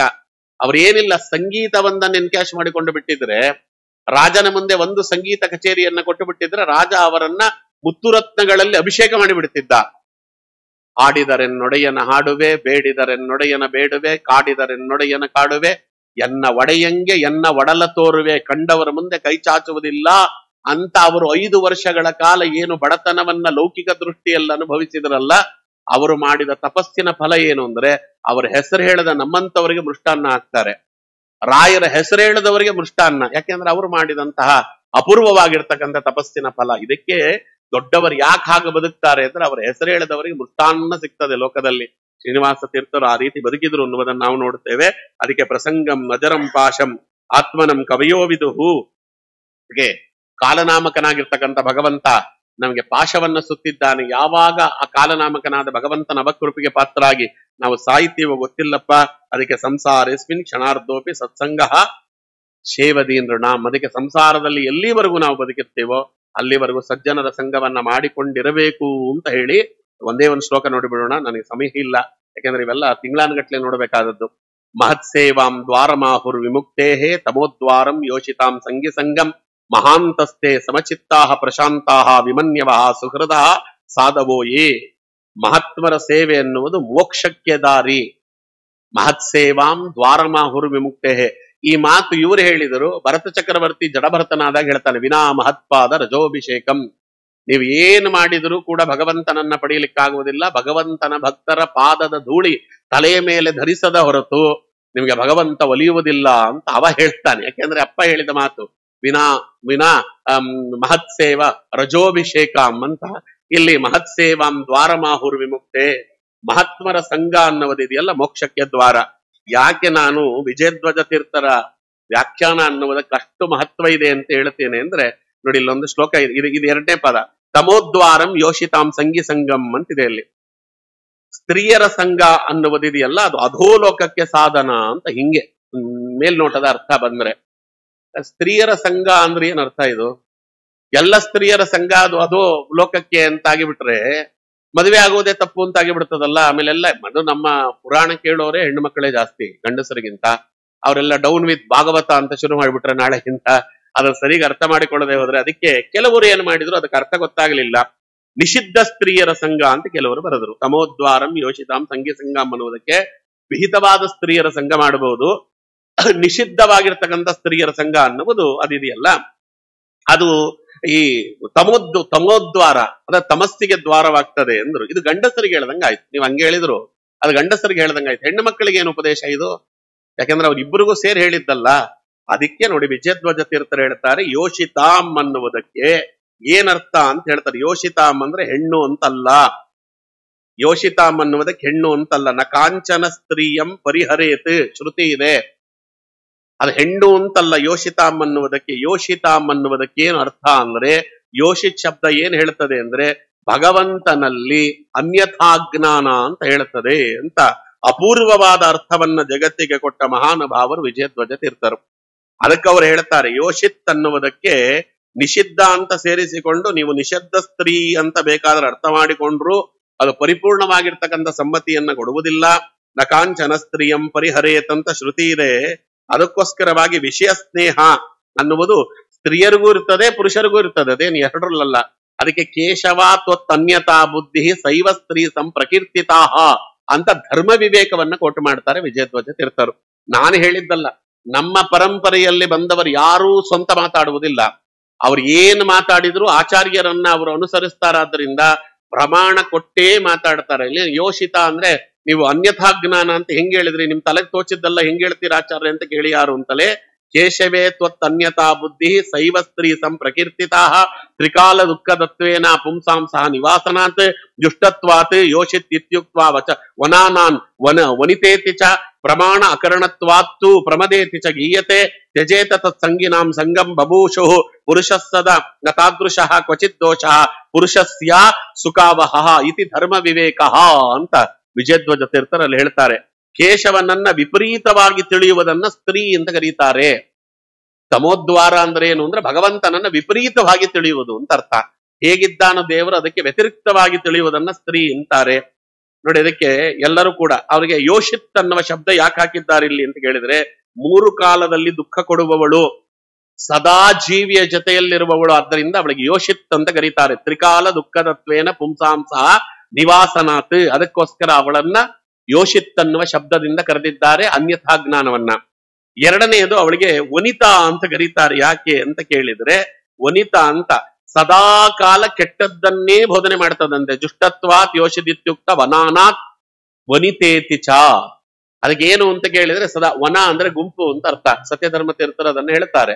ಕೆಟ್ಟ ಗುಂಪಿನ ಜೊತೆಯಲ್ಲೇ ಬದುಕು ಬದುಕು ಬದುಕು ಬದುಕು ಅಂತ ಒಳಗಿನಿಂದ ನಮಗೆ ಪ್ರೇರಣೆ ಮಾಡ್ತಿರ್ತದಂತೆ. ಎಷ್ಟು ಅಂತ ಹೋಗ್ತೀರಿ, ಮಠ ಮಾನ್ಯಗಳೆಲ್ಲ ಹೋಗಿದ್ದಿದ್ದೇ ಇದೆ, ಯಾವಾಗಲೂ ಒಂದೊಂದ್ಸತಿ ಹೋಗ್ತಿರ್ಬೇಕಾಗ್ತಾರೆ, ಯಾವಾಗಲೂ ಅಲ್ಲೇ ಹೋಗ್ತಾ ಇದ್ರೆ ಜೀವನದ ಮೇಲೆ ಮನುಷ್ಯನಾಗಿ ಹುಟ್ಟದ ಮೇಲೆ ಒಂದಷ್ಟು ಪಿಕ್ಚರ್, ಒಂದಷ್ಟು ಗೋವಾ, ಒಂದಷ್ಟು ಕೊಡೆಕೆನಲ್ ಅಲ್ಲೆಲ್ಲ ತಿರುಗಿ ಬರಬೇಡ್ವೆ, ತಿರ್ಗ ಮನುಷ್ಯ ಜನ್ಮ ಸಿಗ್ತದ? ಅವರು ಅದನ್ನ ಹೇಳ್ತಾರೆ, ತಿರ್ಗಿ ಮನುಷ್ಯ ಜನ್ಮ ಸಿಗೋದಿಲ್ಲ, ಅದ್ರದ್ದು ಏನು ಭೋಗ ಬೇಕೋ ಅವೆಲ್ಲ ಪಟ್ಬಿಡ್ಬೇಕು, ಜೀವನದಲ್ಲಿ ಎಲ್ಲವನ್ನ ನೋಡ್ಬಿಡ್ಬೇಕು ಅಂತ ಹೇಳ್ತಾರಲ್ಲ. ಅದಕ್ಕೆ ಅದನ್ನ ವನಿತಾ ಅನ್ನುವ ಶಬ್ದದಿಂದ ಕರೀತಾರೆ. ವನಿತಾ ಅಂದ್ರೆ ಹೆಣ್ಣು ಅಂತಲ್ಲ. ಈಗ ಸದಾ ಕೆಟ್ಟವರ ಸಂಘದಲ್ಲಿರು ಅಂತ ನಮ್ಗೆ ಒಳಗಿನಿಂದ ಪ್ರಚೋದನೆ ಮಾಡ್ತದಾದ್ರಿಂದ ವನಿತಾ. ಪ್ರಮಾದ ಕರುಣತ್ವಾತ್ತು ಪ್ರಮದೇತಿ ಚ ಗೀಯತೆ ಅಂತ, ಪ್ರಮಾದ ಉಂಟು ಮಾಡ್ತದಂತೆ ಯಾವಾಗಲೂ ಕೂಡ, ಅದಕ್ಕೆ ಪ್ರಮಾದ ಅಂತ ಹೆಸರು. ಯಾವ್ದಾದ್ರೂ ಹೆಂಡತಿ ಜಾಸ್ತಿ ಪ್ರಮಾದವನ್ನ ಗಂಡನಿಗೆ ಉಂಟು ಮಾಡಿದ್ರೆ ಅವಳಿಗೆ ಪ್ರಮಾದ ಅಂತ ಹೆಸರಾಗ್ತದೆ, ಹಂಗ್ ಮಾಡ್ಲಿಕ್ಕೆ ಹೋಗಬೇಡಿ ಅಂತ ಅದಕ್ಕೆ ಎಲ್ಲಿ ಹೇಳಿದ್ದು. ಗಂಡಸಿಗೂ ಅದೇ ಕಥೆಯೇ. ಅದಕ್ಕೆ ತ್ಯಜೇತ್ ಸಂಗಿನಂ ಅರೆ ಸಂಗಂ ಬಭೂಷಃ ಪುರುಷ ಸದಾ. ಈ ರೀತಿ ಅನ್ಯತಾ ಬುದ್ಧಿ ಉಳ್ಳವರ ಸ್ನೇಹವನ್ನ, ಯಾರು ಭಗವಂತನ ಅನುಗ್ರಹವನ್ನ ಪಡೆಯಬೇಕು ಅಂತ ಇಚ್ಛೆ ಇರ್ತಾನೆ ಅವನು ತ್ಯಜಿಸಿ ಬಿಡಬೇಕು ಅಂತಲೇ ಸ್ವಾಮಿ ಇಲ್ಲಿ ತಮೋದ್ವಾರಂ ಯೋಷಿತಾಂ ಸಂಗಿ ಸಂಗಂ ಅಂತ ಹೇಳಿದ್ದಾರೆ ಅಂತ ವಿಜಯಧ್ವಜರು ಹೇಳ್ತಾರೆ. ಮನುಷ್ಯನಿಗೆ ದುಃಖದಾಯಕವಾಗಿರ್ತಕ್ಕಂಥ ದೋಷ ಇದೆಯಲ್ಲ, ಅದು ಇನ್ನೊಂದಿಲ್ಲ ಅಂತ. ಕೇಶವನಲ್ಲಿ ಅನ್ಯತಾ ಬುದ್ಧಿ ಅಂದ್ರೆ ಏನು ಅಂತ ನೆಕ್ಸ್ಟ್ ಪ್ರಶ್ನೆ. ಅನ್ಯತಾ ಬುದ್ಧಿ ಅಂದ್ರೆ ಏನು ಕೇಶವನಲ್ಲಿ ಅಂತ ಕೇಳಿದ್ರೆ ಇಲ್ಲಿ ಹೇಳ್ತಾರೆ, ಕೇಶವಸ್ಯ ಸಮೋಸ್ತಿ ಇತಿ ಕೇಶವೋ ಅಸ್ಮಿ ಅಹಂ ಇತ್ಯಪಿ ಬ್ರಹ್ಮಾದ್ಯ ಕೇಶವ ಆತ್ಮಾನಃ ಶ್ರೀಹಿ ವಾ ನಿರ್ಗುಣ ಇತ್ಯಪಿ ಮುಕ್ತಸ್ಯ ತದ್ಭಾವಂ ಅತಿರೂಪತ್ವಮತಿ ತಥಾ ತ್ರಿಗುಣಾತ್ಮಕ ದೇಹೋಸ್ಯಾಪಿ ಅಸ್ತೀತಿ ಅಪಿತು ಯಾ ಮತಿಃ ಜನ್ಮ ಮೃತ್ಯಾದಿ ಬುದ್ಧಿರ್ವ ದುಃಖಜ್ಞಾನಾದಿ ಬೋಧನಂ ತಸ್ಯಾಪಿ ಪರತಂತ್ರತ್ವಂ ವಿಜ್ಞಾನಂಚ ತದುತ್ತಮಃ ಅಸ್ತೀತಿ ಯಾ ಮತಿಸ್ತಸ್ಯ ವಶಾದನ್ಯಸ್ಯ ಕಸ್ಯಚಿತ್ ಅಸ್ತೀತಿ ಭಾವನಾ ಇತ್ಯಾದ್ಯ ಅವಜ್ಞಾ ಸಂಪ್ರಕೀರ್ತಿತಾಹ ಅನ್ಯತಾ ಬುದ್ಧಿ ಅಂತ. ಅಂದ್ರೆ ಏನು ಅಂದ್ರೆ ಭಗವಂತನಿಗೆ ಸಮನಾದವನು ಒಬ್ಬನಿದ್ದಾನೆ, ಇದು ಅನ್ಯತಾ ಬುದ್ಧಿ ಅಲ್ವಾ. ಎರಡನೆಯದು ನಾನೇ ಕೇಶವನಾಗಿದ್ದೇನೆ, ಕೇಶವ ಅಸ್ಮಿ ಅಹಂ ಇತ್ಯಪಿ, ನಾನೇ ಕೇಶವ, ಇದು ಎರಡನೇದು. ಬ್ರಹ್ಮಾದಿಗಳು ಲಕ್ಷ್ಮೀದೇವಿ ಕೇಶವರೇ ಆಗಿದ್ದಾರೆ ಅಂತ, ಅವರಿಗೂ ಕೇಶವನಿಗೂ ಭೇದ ಇಲ್ಲ. ಆಮೇಲೆ ಕೇಶವ ಅನ್ನುವ ಗುಣರಹಿತನಾಗಿದ್ದಾನೆ, ನಿರ್ಗುಣನಾಗಿದ್ದಾನೆ, ಅವನಿಗೆ ಗುಣಗಳಿಲ್ಲ. ಮುಕ್ತರು ಕೇಶವರೇ ಆಗಿ ಬಿಡ್ತಾರೆ, ಮೋಕ್ಷಕ್ಕೆ ಹೋದ ಮೇಲೆ ಅವರು ದೇವರೇ ಆಗಿ ಬಿಡ್ತಾರೆ. ಇದೊಂದು. ಕೇಶವನಿಗೆ ರೂಪ ಇಲ್ಲ, ಅವನಿರಾಕಾರ, ಅವನಿಗೆ ರೂಪ ಇಲ್ಲ. ಕೇಶವನಿಗೂ ತ್ರಿಗುಣಾತ್ಮಕವಾಗಿರ್ತಕ್ಕಂಥ ಶರೀರ ಇದೆ, ಅವನಿಗೂ ಜನನ ಮರಣಗಳಿವೆ, ಅವನಿಗೂ ದುಃಖಾಜ್ಞಾನಗಳಿವೆ, ಅವನಿಗೂ ಪಾರತಂತ್ರ ದೋಷ ಇದೆ. ಕೇಶವನಿಗಿಂತ ಉತ್ತಮರಾದವರು ಇನ್ನೊಬ್ಬರಿದ್ದಾರೆ, ಕೇಶವನಿಗೆ ಅಧೀನವಾಗದೇ ಇರತಕ್ಕಂಥವನು ಒಬ್ಬ ಇದ್ದಾನೆ. ಈಗೆಲ್ಲ ಏನು ತಿಳಿತೀರಿ, ಅಸ್ಥಿತಿ ಭಾವನಾ ಇತ್ಯಾದ್ಯ ಅವಜ್ಞಾ ಸಂಪ್ರಕೀರ್ತಿತ, ಇವೆಲ್ಲವೂ ಅನ್ಯತಾ ಬುದ್ಧಿ. ಈ ಅನ್ಯತಾ ಬುದ್ಧಿ ಯಾರಿಗಿರ್ತದೆ ಅವನು ತಮೋದ್ವಾರಕ್ಕೆ ಹೋಗ್ತಾನೆ ಅಂತ ಇಲ್ಲಿ ಭಗವಂತ ಹೇಳುತ್ತಿದ್ದಾನೆ ಅಂತ ಅರ್ಥ ಮಾಡಿಕೊಳ್ಳ್ರಿ ಅಂತ ಇಲ್ಲಿ ವಿಜಯಧ್ವಜ ತೀರ್ಥರು ಇದನ್ನ ಅಭೂತಪೂರ್ವವಾಗಿ ತಿಳಿಸಿಕೊಡ್ತಾರೆ. ಮಹಾಂತಸ್ತೆ ಸಮಚಿತ್ತ ಪ್ರಶಾಂತ ವಿಮನ್ಯವಃ ಸಕೃತ ಸಾಧುವೋಯೇ.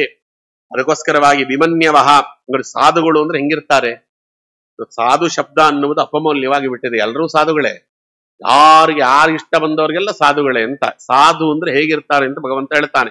ನಮ್ಮಲ್ಲಿ ಸಾಧು ಶಬ್ದ ಅನ್ನುವುದು ಎಷ್ಟು ಅಪಮೂಲ್ಯವಾಗಿ ಬಿಟ್ಟಿದೆ ಅಂತ ಕೇಳಿದ್ರೆ, ಇವತ್ತು ನೋಡ್ರಿ ಸಾಧು ಅಂತ ನಾವ್ ಯಾರನ್ನು ಕರಿತೇವೆ ಗೊತ್ತಾ? ಹುಟ್ಟುದಡ್ಡ, ಏನು ಅರ್ಥವಾಗುವುದಿಲ್ಲ, ನೀವು ಊಟ ಹಾಕಿದ್ರೆ ಊಟ ಮಾಡ್ತಾನೆ, ಇಲ್ಲ ಅಂದ್ರೆ ಸುಮ್ನೆ ಕೂತಿರ್ತಾನೆ, ಏನಕ್ಕೂ ಪ್ರಯೋಜನ ಇಲ್ಲ, ಇನ್ನೊಬ್ಬರಿಗೆ ಹಿಂಸೆ ಕೊಡುವುದಿಲ್ಲ, ತನ್ನಷ್ಟಕ್ಕೆ ತಾನು ಮಲಗಿರ್ತಾನೆ, ಓಡಾಡ್ಕೊಂಡಿರ್ತಾನೆ, ಯಾರು ಹೇಳಿದ್ದು ಕೇಳುವುದಿಲ್ಲ. ಅದಕ್ಕೆ ಅವನ ತಂಟೆಗೆ ಹೋಗ್ಬೇಡಿ ಆಚಾರ್ಯ, ಅವನು ಸಾಧು ಅಂತಾರೆ ಮೊದಲನೇ.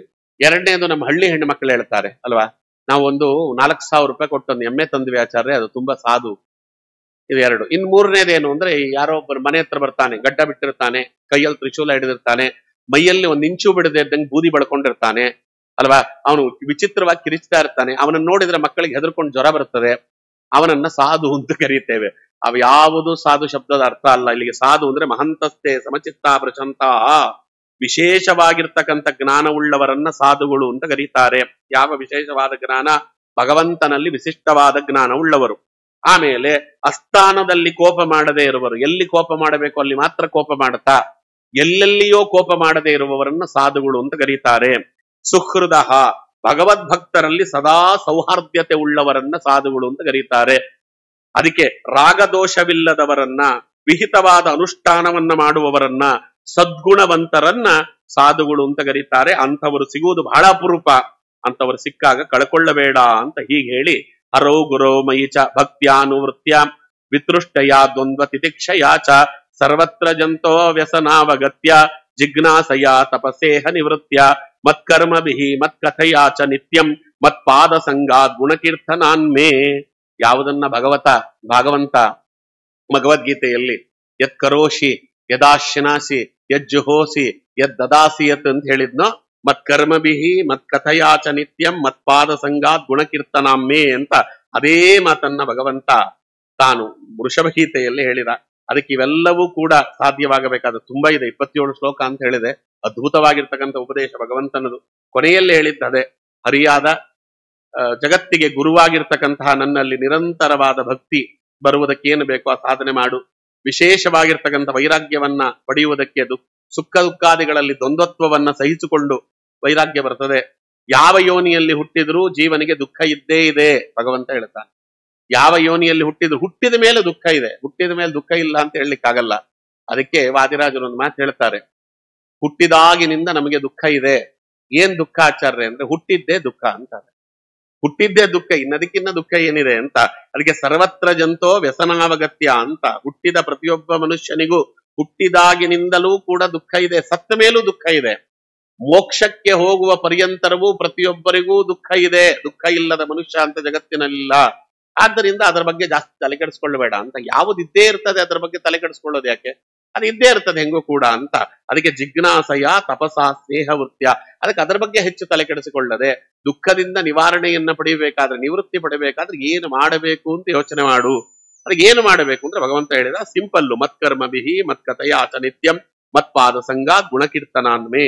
ನನ್ನ ಕಥೆಯನ್ನು ಕೇಳು, ನನ್ನ ಪರವಾದ ಕರ್ಮಾನುಷ್ಠಾನವನ್ನ ಮಾಡು, ನನ್ನ ಭಕ್ತರು ಅನ್ನಿಸಿಕೊಂಡಿರುವವರ ಸಂಘ ಮಾಡು, ನಿರಂತರ ನಾಮ ಸಂಕೀರ್ತನೆಯನ್ನು ಮಾಡು, ಭವಬಂಧನ ಕಳಿಸುವುದಕ್ಕೆ ದಾರಿ ಆಗ್ತದೆ ಅಂತ ಭಗವಂತ ಉಪದೇಶ ಮಾಡುತ್ತಾನೆ. ಇದೆಲ್ಲ ಉಪದೇಶವನ್ನ ಮಾಡಿ ಸ್ವಾಮಿ ತಾನು ಕಾಡನ್ನ ಪ್ರವೇಶ ಮಾಡಿಬಿಟ್ಟಂತೆ.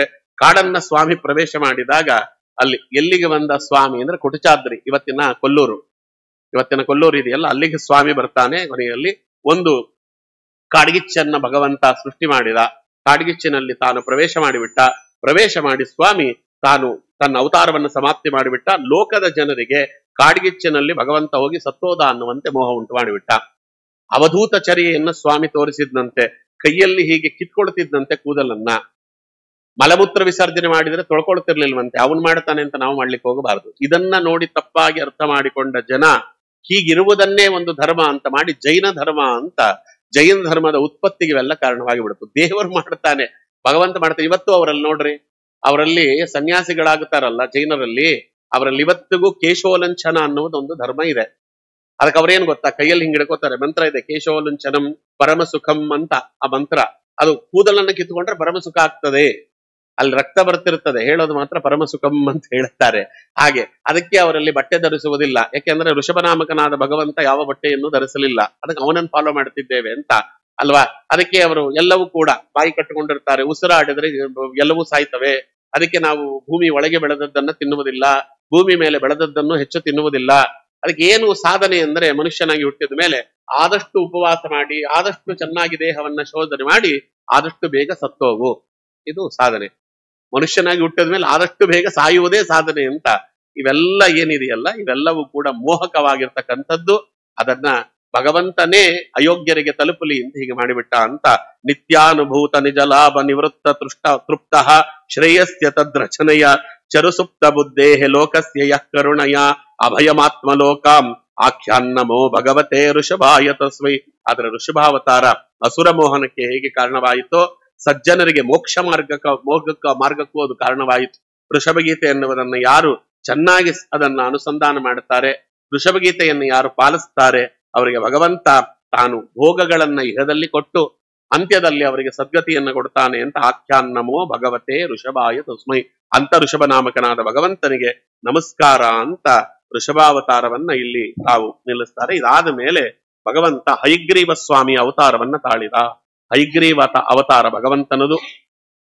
ಹಯಗ್ರೀವ ಅವತಾರ ಯಾವಾಗಾಯಿತು ಅಂತ ಭಾಗವತ ಹೇಳುತ್ತದೆ. ಬ್ರಹ್ಮದೇವರಿಗೆ ಬಹಳ ಇಷ್ಟವಾದ ಅವತಾರ ಅದು. ಸತ್ರೇ ಮಮಾಸೆ ಭಗವಾನ್ ಹಯಶೀರ್ಷಯೇಶಃ ಸಾಕ್ಷಾತ್ ಸಯಜ್ಞ ಪುರುಷಃ ತಪನೀಯ ವರ್ಣಃ ಚಂದೋಮಯೋ ಮುಖಮಯೋ ಅಖಿಲ ದೇವತಾತ್ಮ ವಾಚೋ ಬಭೂವು ಉಷತಿ ಶ್ರವಸ್ತ್ಯ ಶ್ವಸತೋ ಅಸ್ಯ ನಸ್ತಃ ಶ್ವಸತೋ ಅಸ್ಯ ನಸ್ತಃ. ಅನ್ನೊಂದು ವಿಶೇಷ. ಸತ್ರೇ ಮಮಾಸ ಭಗವಾನ್ ಹಯಶೀರ್ಷಯೇಶ. ತುರಿಯ ನಾಮಕನಾಗಿರ್ತಕ್ಕಂಥ ಭಗವಂತ ಯಜ್ಞಕ್ಕೆ ನಿಯಾಮಕನಾಗಿದ್ದಾನಲ್ಲ, ಆ ಯಜ್ಞವನ್ನ ಭಗವಂತನ ಅನುಗ್ರಹದಿಂದ ಮಾಡ್ತಾ ಇದ್ರಂತೆ ಬ್ರಹ್ಮದೇವರು. ಆ ಯಜ್ಞದ ಮಧ್ಯದಲ್ಲಿ ಭಗವಂತ ಹಯಗ್ರೀವ ನಾಮಕನಾಗಿ ತಾನು ಪ್ರಕಟನಾಗಿ ಬಿಟ್ಟ. ಹಯಗ್ರೀವ ನಾಮಕ ಮುಖ ಅದು ಕುದುರೆಯ ಮುಖ, ಶರೀರವೆಲ್ಲವೂ ಕೂಡ ಮನುಷ್ಯನ ಶರೀರ, ಅದು ಪ್ರಕಟವಾದ. ಎರಡು ರೂಪದಲ್ಲಿ ಪ್ರಕಟನಾದ. ಅದು ಹೆಣ್ಣಿನ ರೂಪವೂ ಇದೆ, ಹಯಗ್ರೀವ ನಾಮಕನಾದ ಸ್ತ್ರೀ ರೂಪವೂ ಇದೆ, ಹಯಗ್ರೀವ ನಾಮಕವಾಗಿ ಪುರುಷ ರೂಪವೂ ಇದೆ. ಎರಡು ರೂಪದಲ್ಲಿ ಭಗವಂತ ಪ್ರಕಟನಾದ. ಸುವರ್ಣದ ಮೈಬಣ್ಣ, ಸಾಕ್ಷಾತ್ ಸ ಯಜ್ಞ ಪುರುಷ ತಪನೀಯ ವರ್ಣ ಅಂತದೆ ಭಾಗವತ. ಕಾಯಿಸಿದ ಬಣ್ಣಕ್ಕೆ ಅಂದ್ರೆ ಕಾಯಿಸಿದ ಚಿನ್ನಕ್ಕೆ ಸಮನಾಗಿರ್ತಕ್ಕಂಥ ಮೈಬಣ್ಣ ಭಗವಂತನಿದು. ಸಮಸ್ತ ದೇವತೆಗಳು ಕೂಡ ಅವನನ್ನ ನಮಸ್ಕಾರ ಮಾಡಿದಂತೆ. ಭಗವಂತ ಅವರಿಗೆಲ್ಲ ಹೇಗೆ ಉಪದೇಶ ಮಾಡಿದ ಅಂದ್ರೆ, ವಾಚೋ ಬಭೂಹು ಉಷತಿ ಶ್ವಸತೋ ಅಸ್ತ್ಯನಸ್ತಃ. ಉಸಿರು ಬಿಟ್ಟಂತೆ ಭಗವಂತ ಬಾಯಿಂದ, ಮೂಗಿನಿಂದ ಉಸಿರು ಬಿಟ್ಟ, ನಾಸಾಪುಟ. ಆ ಉಸಿರು ಬಿಟ್ಟಿದ್ರಿಂದಲೇ ದೇವತೆಗಳಿಗೆಲ್ಲ ಜ್ಞಾನ ಬಂದು ಬಿಡ್ತು ಅಂತ ಇಲ್ಲಿ ಹೇಳ್ತಾರೆ. ಬ್ರಹ್ಮದೇವರಿಗೆ ಸಮಸ್ತ ವಿದ್ಯೆಯನ್ನು ಉಪದೇಶ ಮಾಡಿದಂತ ರೂಪ ಅದು ಹಯಗ್ರೀವ ರೂಪ. ನಮ್ಮ ಆರಾಧ್ಯ ದೈವರು ವಾದಿರಾಜ ಗುರು ಸಾರ್ವಭೌಮರಿಗೆ ಒಲಿದು ಬಂದ ರೂಪ ಹಯಗ್ರೀವ ರೂಪ. ವಾದಿರಾಜರ ಉಪಾಸ್ಯ ಮೂರ್ತಿ ಹಯಗ್ರೀವ ಸ್ವಾಮಿ. ಅದಕ್ಕೆ ಹಯಾಸ್ಯ ನಾಸ ಪುಟ ಜಾತ ವಾತ ವಿಗಾತ ದೂತಾಗ ಫಲಾನ್ ಜಾತಃ ಅಂತ ವಾದಿರಾಜರು ಕುಡೀಶ ವಿಜಯದಲ್ಲಿ ಹೇಳ್ತಾರೆ. ನಾನು ಹೆಂಗಿದ್ದೇನೆ ಅಂದ್ರೆ, ವಾದಿರಾಜರು ಹೇಳುವುದು, ಹಯಗ್ರೀವ ದೇವರು ತೊಡೆ ಮೇಲೆ ಕುಡಿಸ್ಕೊಂಡಿದ್ದಾರೆ ನನ್ನನ್ನ. ಹಯಾಸ್ಯ ನಾಸ ಪುಟ ಜಾತ ವಾತ, ಹಯಗ್ರೀವ ದೇವರ ಮೂಗಿನಿಂದ ಹೊರಟು ಬಂದಂತ ಗಾಳಿ ಇದೆಯಲ್ಲ, ಆ ಗಾಳಿ ನನ್ನ ಮೇಲೆ ಬಿದ್ದು ನನ್ನ ಪಾಪಗಳು ಅನ್ನುವ ಧೂಳೆಲ್ಲವೂ ಕೂಡ ಹೋಗಿಬಿಟ್ಟಿದೆ, ನಾನು ಪವಿತ್ರನಾಗಿದ್ದೇನೆ ಅಂತ ಹೇಳ್ಕೊಂಡಿದ್ದಾರೆ ವಾದಿರಾಜರು. ವಿಘಾತ ದೂತಾಗ ಫಲಾಲ ಜಾತಃ ಅಂತ. ಅಂಥ ವಾದಿರಾಜರ ಆರಾಧ್ಯ ಮೂರ್ತಿಯಾಗಿರ್ತಕ್ಕಂಥ ಹಯಗ್ರೀವ ದೇವರು ವಾದಿರಾಜರಿಗೆ ಒಲಿದು ಬಂದಂತ ಸ್ವಾಮಿ. ಅವ ಅವತಾರ ಮಾಡಿದ ಬ್ರಹ್ಮದೇವರಿಗೆ ಸಮಸ್ತ ವಿದ್ಯೆಯನ್ನು ಉಪದೇಶ ಮಾಡಲಿಕ್ಕೆ ಅಂತ ಹೇಳ್ತಾರೆ. ಯಾರ್ಯಾರಿಗೆ ವಿದ್ಯೆ ಬೇಕಾಗಿದೆ ಅವರು ಮೊದಲು ನಮಸ್ಕಾರ ಮಾಡಬೇಕಾದದ್ದು ಹಯಗ್ರೀವ ದೇವರಿಗೆ, ತದನಂತರದಲ್ಲಿ ವೇದವ್ಯಾಸ ದೇವರಿಗೆ. ಯಾಕೆಂದ್ರೆ ಮೊದಲು ಅವತಾರ ಮಾಡಿದ್ದು ಹಯಗ್ರೀವ ರೂಪ, ಅದಾದ ಮೇಲೆ ವೇದವ್ಯಾಸ ದೇವರ ರೂಪ. ಆದ್ದರಿಂದ ಎರಡು ಕಣ್ಣುಗಳು, ಲೋಕದ ದೃಷ್ಟಿಯಲ್ಲಿ ಎರಡು ಕಣ್ಣುಗಳು ಹೇಗೆ ಮನುಷ್ಯನಿಗೆ ಅವಶ್ಯಕತೆಯೋ, ವೇದಾಂತವನ್ನ ಅಭ್ಯಾಸ ಮಾಡಬೇಕಾದ್ರೆ ಎರಡು ಕಣ್ಣು ಯಾವುದು ಅಂದ್ರೆ, ಒಂದು ಹಯಗ್ರೀವ ದೇವರು, ಒಂದು ವೇದವ್ಯಾಸ ದೇವರು. ಅವೆರಡು ಕಣ್ಣುಗಳಿಂದ ನೀವು ಶಾಸ್ತ್ರಗಳನ್ನ ನೋಡಿದ್ರೆ ಭಗವಂತ ಗುರುಗಳ ಮುಖೇನ ನಮಗೆಷ್ಟು ಅರಿತುಕೊಳ್ಳಿಕ್ಕೆ ಯೋಗ್ಯತೆ ಇದೆಯೋ ಅಷ್ಟನ್ನು ಅರಿತುಕೊಳ್ಳುತ್ತಾನೆ ಅಂತ ಇಲ್ಲಿ ಹೇಳ್ತಾರೆ. 11ನೇ ಅವತಾರ ಮತ್ಸ್ಯರೂಪಿಯಾದ ಭಗವಂತನ ಅವತಾರ. ಮತ್ಸ್ಯೋ ಯುಗಾಂತ ಸಮಯೇ ಮನನೋಪಲಬ್ಧ ಶೋಣೀಮಯೋ ನಿಖಿಲ ಜೀವ ನಿಕಾಯ ಕೇತು ವಿಶ್ರಂಸಿತಾನುರುಭಯೇ ಸಲಿಲೆ ಮುಖಾನ್ಮೇ ಆದಾಯ ತತ್ರ ವಿಜಹಾರ ಹಿ ವೇದ ಮಾರ್ಗಾನ್ ಅಂತಾರೆ. ನೋಡಿ ಇಲ್ಲಿ ವಿಶೇಷ, ಅಲ್ಲಿ ಭಾಗವತದಲ್ಲಿ ಪ್ರಲಯ ಪಯಸಿ ಧಾತು ಸುಪ್ತ ಶಕ್ತೆ ಮುಖೇಭ್ಯ ಶ್ರುತಿಗಣಮುಪನೀತಂ ಪ್ರತ್ಯುಪಾದತ್ತ ಹತ್ವ ದಿತಿಜಮಕತಯಚ್ಚ ಬ್ರಹ್ಮ ಸತ್ಯವ್ರತಾಯ ತಮ್ಮಹಂ ಅಖಿಲ ಹೇತು ಜಿಹ್ವಮೀನಂ ನತೋಸ್ಮಿ ಅಂತ ಮತ್ಸ್ಯಾವತಾರವನ್ನು ಹೇಗೆ ಸ್ಮರಣೆ ಮಾಡಬೇಕು ಅಂತ ಹೇಳ್ತಾರೆ. ಪದ್ಮಕಲ್ಪದ ರಾತ್ರಿ ಮುಗಿದು ಶ್ವೇತವರಾಹ ಕಲ್ಪ ಆರಂಭವಾಗುವಾಗ ಹಯಗ್ರೀವಾಸುರ ಅಂತ ಬ್ರಹ್ಮದೇವರ ಮಗ, ಅವನು ಬ್ರಹ್ಮದೇವರ ಮುಖದಿಂದ ಬಂದ ವೇದಗಳನ್ನ ಕದ್ದು ಬಿಟ್ಟ. ವೇದವನ್ನ ಕದಿಯೋದು ಅಂದ್ರೆ ಏನರ್ಥ ಅಂತ, ವೇದ ಪುಸ್ತಕದ ರೂಪದಲ್ಲಿಲ್ಲ. ಈಗ ನಮ್ದೆಲ್ಲ ಜ್ಞಾನ ಇರುವುದು ಪುಸ್ತಕದಲ್ಲಿ. ನೀವು ಈ ಪುಸ್ತಕ ಕದ್ಕೊಂಡೋಗಿ ಬಿಟ್ರೆ ಅಷ್ಟೇ. ನಾನು ಇವಾಗ ಮಾತಾಡ್ತಿರುವಷ್ಟು ಧೈರ್ಯವಾಗಿ ಮಾತಾಡ್ಲಿಕ್ಕೆ ಆಗಲ್ಲ. ಯಾಕೆಂದ್ರೆ ಮಸ್ತಕದಲ್ಲಿರುವ ಜ್ಞಾನಕ್ಕಿಂತಲೂ ಪುಸ್ತಕದಲ್ಲಿರುವ ಜ್ಞಾನವೇ ಜಾಸ್ತಿ. ನಮ್ಮ ಯೋಗ್ಯತೆ ಅಷ್ಟೇ. ಪುಸ್ತಕ ನೋಡಿದಾಗ ಮಸ್ತಕದಲ್ಲಿರುವ ಜ್ಞಾನ ಅದು ಹೊರಗೆ ಬರ್ತದೆ. ಆದ್ರೆ ಅವರೆಲ್ಲ ಮಸ್ತಕದಲ್ಲಿಯೇ ಜ್ಞಾನವನ್ನಿಟ್ಟುಕೊಂಡವರು. ಆದ್ರಿಂದ ವೇದ ಕದ್ದ ಅಂದ್ರೆ ಏನು ವೇದ ಕದ್ದ ಅಂತ ಹೇಳಿದ್ರೆ, ಬ್ರಹ್ಮದೇವರು ಸನಕಾದಿಗಳಿಗೆ ಉಪದೇಶ ಮಾಡುವಾಗ ಕದ್ದು ಕೇಳಿಸಿಕೊಂಡಂತೆ, ಅದು ಕದ್ದ ಅಂತ. ಕೃತಿಚೌರ್ಯ ಅಂತೀವಿ ನೋಡ್ರಿ. ಕೃತಿಚೌರ್ಯ ಅಂದ್ರೆ ಏನು? ಇವ್ರು ಬರ್ದಿದ್ದಾರೆ ಅಂತಲ್ಲ, ಯಾರದ್ದಕ್ಕೋ ತನ್ನ ಹೆಸರು ಹಾಕೊಂಡ್ರೆ ಅದು ಕೃತಿಚೌರ್ಯವಾಗ್ತದೆ. ಹಂಗೆ ವೇದ ಬ್ರಹ್ಮದೇವರ ಬಾಯಿಂದ ಬಂದದ್ದು, ನಾನೇ ವೇದವನ್ನು ಹೇಳುತ್ತೇನೆ ಅಂತ ಹೋದ ಅದು ಅಂಥವರು ಬದುಕಿರಬಾರದು ಅನ್ನುವ ಕಾರಣಕ್ಕೆ ಭಗವಂತ ಅವನ ಸಂಹಾರಕ್ಕೋಸ್ಕರವಾಗಿ, ಮತ್ತೆ ಸತ್ಯವ್ರತ ರಾಜ ಯಾರ ಮುಂದೆ ವೈವಸ್ವತ ಮನುವಾಗಿ ಈ ಮನ್ವಂತರದ ಅಧಿಪತಿಯಾಗ್ತಾನೋ ಅಂತಹ ರಾಜನನ್ನು ಉದ್ಧಾರ ಮಾಡಲಿಕ್ಕೆ ಎರಡು ಕಾರಣಗಳಿಗೋಸ್ಕರವಾಗಿ ಸ್ವಾಮಿ ಚಾಕ್ಷುಷ ಮನ್ವಂತರದ ಕೊನೆಯಲ್ಲಿ ಮತ್ಸ್ಯಾವತಾರವನ್ನು ಮಾಡಿದ ಅಂತ ಇಲ್ಲಿ ಹೇಳ್ತಾರೆ. ಅದಕ್ಕೆ ಆಸೀದತೀತ ಕಲ್ಪಾಂತೆ ಬ್ರಹ್ಮೋ ನೈಮತ್ತಿಕೋ ಲಯ ಸಮುದ್ರೋಪ ಪ್ಲುತಾತಸ್ತೆ ಲೋಕಾ ಭೂರಾಧಯೋ ಅನಗಹ ಅಂತ. ಹಿಂದೆ ದೈನಂದಿನ ಕಲ್ಪದ ಕಡೆಯಲ್ಲಿ ನಿಮಿತ್ತಿಕ ಪ್ರಳಯ ಅಂತ. ಇದು ನಿಮಿತ್ತಿಕ ಪ್ರಳಯ ಅಂದ್ರೆ ಇಲ್ಲಿ ವಿಜಯಧ್ವಜ ತೀರ್ಥರು ಹೇಳ್ತಾರೆ. ಯಾಕೆಂದ್ರೆ ಇದು ಪ್ರಳಯ ಅಂದ್ರೆ ಪ್ರಳಯದಲ್ಲಿ ಯಾರು ಅದನ್ನು ನೋಡುವುದಕ್ಕಿರುವುದಿಲ್ಲ. ಆ ಪ್ರಳಯ ಅಂದ್ರೆ ಭಗವಂತ ಒಬ್ಬ ಇರ್ತಾನೆ, 3 ಜನ ಲಕ್ಷ್ಮೀ ರೂಪದಲ್ಲಿ ಇರ್ತಾರೆ, ಶ್ರೀ ಭೂ ದುರ್ಗಾ. ಇನ್ಯಾರಿಗೂ ಪ್ರಳಯನ್ನೆಲ್ಲ ಗೋಚರಿಸುವುದಿಲ್ಲ.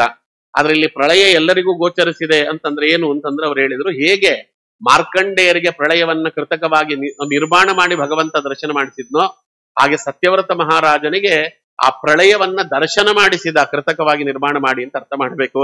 ಇಲ್ಲಿ ಪ್ರಳಯ ಅಂತ ರೂಪಂಸ ಜಕ್ರಹೆ, ಇದು ಮತ್ಸ್ಯ ಪುರಾಣದಲ್ಲಿ ಬಂದಿರುವ ಮಾತು. ರೂಪಂಸ ಜಕ್ರಹೆ ಮತ್ಸ್ಯಂ ಚಕ್ಷುಷಾಂತರ ಸಂಪ್ಲವೆ ನಾವರೂಪ್ಯಾಂ ಹೀಮಾಯಾಂ ಆಪಾದ್ ವೈವಸ್ವತಂ ಮನುಂ ಅಂತ ದೈನಂದಿನ ಪ್ರಳಯ ಅಂತ ಹೇಳುತ್ತಾರೆ. ಅದು ವ್ಯವಹಾರ ಮಾತ್ರಕ್ಕೆ. ದೈನಂದಿನ ಪ್ರಳಯ ಅಂದ್ರೆ ಅದು ಯುಗ ಮುಗಿದು ಇನ್ನೊಂದು ಯುಗ ಪ್ರಾರಂಭವಾಗಬೇಕು. ಚಾಕ್ಷುಷ ಮನ್ವಂತರ ಅದರಲ್ಲಿ ಪದ್ಮಕಲ್ಪ ಅನ್ನುವುದು ಮುಗಿದು, ಪದ್ಮಕಲ್ಪದ ರಾತ್ರಿ ಮುಗಿದು ಅದಾದ್ಮೇಲೆ ಚಾಕ್ಷುಷ ಮನ್ವಂತರದ ಕೊನೆಯದು, ಮುಂದೆ ಅದು ಶ್ವೇತವರಹ ಕಲ್ಪ ಅನ್ನುವುದು ಪ್ರಾರಂಭ ಆಗಬೇಕು. ಆ ಸಂದರ್ಭದಲ್ಲಿ ಭಗವಂತ ಈ ರೀತಿಯಾಗಿ ಪ್ರಳಯವನ್ನ ಸೃಷ್ಟಿ ಮಾಡುತ್ತಾನೆ ಯೋಗ್ಯರಿಗೆ ತೋರಿಸ್ಲಿಕ್ಕೋಸ್ಕರವಾಗಿ ಅಂತ ಹೇಳ್ತಾರೆ. ಅವಾಗ ಬ್ರಹ್ಮದೇವರು ಮಲಗಿದಂತೆ ನಾಟಕ ಮಾಡಿದ್ರಂತೆ. ಕಾಲೇನಾಗತ ನಿದ್ರಸ್ಯ ಧಾತು ಶಿತಯಿಶೋಹೋ ಬಲಿಹಿ ಮುಖತೋ ನಿಸೃತಾತ್ ವೇದಾನ್ ಹಯಗ್ರೀವೋ ಅಂತಿಕೆ ಹರಾತ್ ಅಂತಿದೆ ಇಲ್ಲಿ. ಅವರು ಮಲಗಿದಾಗ ಅವರ ಮುಖದಿಂದ ವೇದ ಹೊರಗೆ ಬಿತ್ತು ಅಂದ್ರೆ ಅವರು ಮಲಗಿದಾಗಲೂ ವೇದವನ್ನು ಉಚ್ಚಾರಣೆ ಮಾಡ್ತಿದ್ರಂತೆ ಬ್ರಹ್ಮದೇವರು. ಮಲಗಿದಾಗಲೂ ಅಂದ್ರೆ ಅವರು ಮಲಗುವುದಿಲ್ಲ ಮೊದಲನೇದು. ಬ್ರಹ್ಮದೇವರಿಗೆಲ್ಲ ನಿದ್ರೆ ಇಲ್ಲ, ದೇವತೆಗಳಿಗೆ ನಿದ್ರೆ ಇಲ್ಲ. ಇನ್ನು ರುಜುದೇವತೆಗಳಿಗೆ ಎಲ್ಲಿಂದ ನಿದ್ರೆ ಬರ್ತದೆ? ನಾಟಕ ಮಾಡ್ತಾರೆ. ಭಗವಂತ ಹೇಗೆ ಚಾತುರ್ಮಾಸದಲ್ಲಿ ಮಲಗಿದಂತೆ ನಾಟಕ ಮಾಡ್ತಾನೋ ನಾಟಕ ಅಂದ್ರೆ ಏನು ಅಂದ್ರೆ ಉತ್ತಮರಾಗಿರ್ತಕ್ಕಂಥವ್ರು ಹೇಗಿರ್ತಾರೆ ಅಂದ್ರೆ ಅವರು ಮಲಗಿದಾಗಲೂ ಭಗವಂತನ ಧ್ಯಾನ ಮಾಡ್ತಿರ್ತಾರೆ. ಯಾದವಾರ್ಯರು ಇದ್ದಾರಲ್ಲ, ಯಾದವಾರ್ಯರು ದೇಹ ಬಿಟ್ಟ ಮೇಲೆ ಅವರ ದೇಹ ಸುಟ್ಟು ಅವರ ಅಸ್ಥಿಯನ್ನ ಸಂಚಯನ ಮಾಡ್ಲಿಕ್ಕೆ ಅಂತ ಎತ್ಕೊಂಡು ಹೋಗುವಾಗ ಆ ಮಡಕೆಯಲ್ಲಿ ಅಸ್ಥಿ ಎಲ್ಲ ಹಾಕಿ ಅದನ್ನು ಹೊತ್ಕೊಂಡ್ರೆ ಆ ಮೂಳೆಗಳಿಂದ ಭಾಗವತದ ಶ್ಲೋಕ ಬರ್ತಿತ್ತಂತೆ ಹೇಳುವವರಿಗೆ. ಹೌದಾಚಾರ್ಯ ಅಂತ ನಮಗೆಲ್ಲ ಅದು ನಂಬಲಿಕ್ಕಾಗಲ್ಲ ಅಂತ ನಮ್ಮ ಗುರುಗಳು ವಿಶ್ವೋತ್ತಮ ತೀರ್ಥರು ಅಲ್ಲಿ ಯಂತ್ರೋದ್ಧಾರಕ ಪ್ರಾಣದೇವರಿದೆಯಲ್ಲ ಹಂಪೆಯಲ್ಲಿ, ಅಲ್ಲಿ ಒಂದ್ಸತಿ ವಾಯುಸ್ತುತಿ ಪುನಶ್ಚರಣೆಯನ್ನು ಮಾಡಿಸಿದಾಗ ಅಲ್ಲಿಗೆ ಬಂದಿದ್ರು. ಅಲ್ಲಿ ಎಲ್ಲಿ ನೀವು ಇವತ್ತು ಯಂತ್ರೋದ್ಧಾರಕ ಪ್ರಾಣದೇವರು ನೋಡ್ತಿರಲ್ಲ, ಅದ್ರ ಮುಂದುಗಡೆ ಒಂದು ಬಂಡೆ ಇದೆ ಇವತ್ತು. ಆ ಬಂಡೆಯ ಮೇಲೆ ಜಮಖಂಡಿ ವಾದಿರಾಜಾಚಾರ್ಯರ ದೇಹವನ್ನ ಅಲ್ಲಿ ದಹನ ಮಾಡಿದಂತ ಜಾಗ ಅದು. ಜಮಖಂಡಿ ವಾದಿರಾಜಾಚಾರ್ಯರ ಯಾರು ಹರಿಕಥಾಮೃತ ಸಾರಕ್ಕೆ ಸಂಸ್ಕೃತದಲ್ಲಿ ವ್ಯಾಖ್ಯಾನ ಬರೆದ್ರು ಅಂತ ನೆನ್ನೆ ಹೇಳಿದ್ವಲ್ಲ, ಅವ್ರು ಅಲ್ಲಿ ಅವರ ದೇಹವನ್ನ ದಹನ ಮಾಡಿದ್ರು. ಅಲ್ಲಿ ವಿಶ್ವೋತ್ತಮ ತೀರ್ಥರು ನಮಸ್ಕಾರ ಮಾಡಿದ್ರು ಪ್ರಾಣದೇವರಿಗೆ. ತುಂಬಾ ಜನ ಇದ್ರು ಅಲ್ಲಿ. ಹೊರಗಡೆ ಬಂದು ನಮಸ್ಕಾರ ಮಾಡಿದಾಗ ಒಂದ್ ನಿಮಿಷ ಹೀಗೆ ಎದ್ರಂತೆ. ಯಾಕೆ ಅಂದ್ರೆ ಓಂ ನಮೋ ನಾರಾಯಣಾಯ ಅನ್ನುವ ಶಬ್ದ ಕೇಳಿಸ್ತಾ ಇದೆ. ಆ ಎಲ್ಲಿ ದಹನ ಮಾಡಿದ್ರಲ್ಲ ಆ ದಹನ ಮಾಡಿದ ಬಂಡೆಯಿಂದ ಓಂ ನಮೋ ನಾರಾಯಣಾಯ ಅನ್ನುವ ಶಬ್ದ ಕೇಳಿಸ್ತಾ ಇದೆ, ಬೇಕಾದ್ರೆ ಕೇಳ್ರಿ ಅಂತ. ಯೋಗ್ಯರಿಗೆ ಇವತ್ತು ಕೇಳಿಸ್ತದೆ. ಅವರು ಜಗನ್ನಾಥದಾಸರ ಅದು ಮಾನವಿಗೆ ಹೋಗಿದ್ರು. ಅಲ್ಲಿ ಸ್ವಾಮಿಗಳು ಮಾನವಿಯಲ್ಲಿ ಒಂದ್ಸತಿ ಸಂಸ್ಥಾನ ಪೂಜೆ ಅಂತ ಯಾರೋ ಕರೆಸಿದ್ರು, ಹೋಗಿದ್ರು.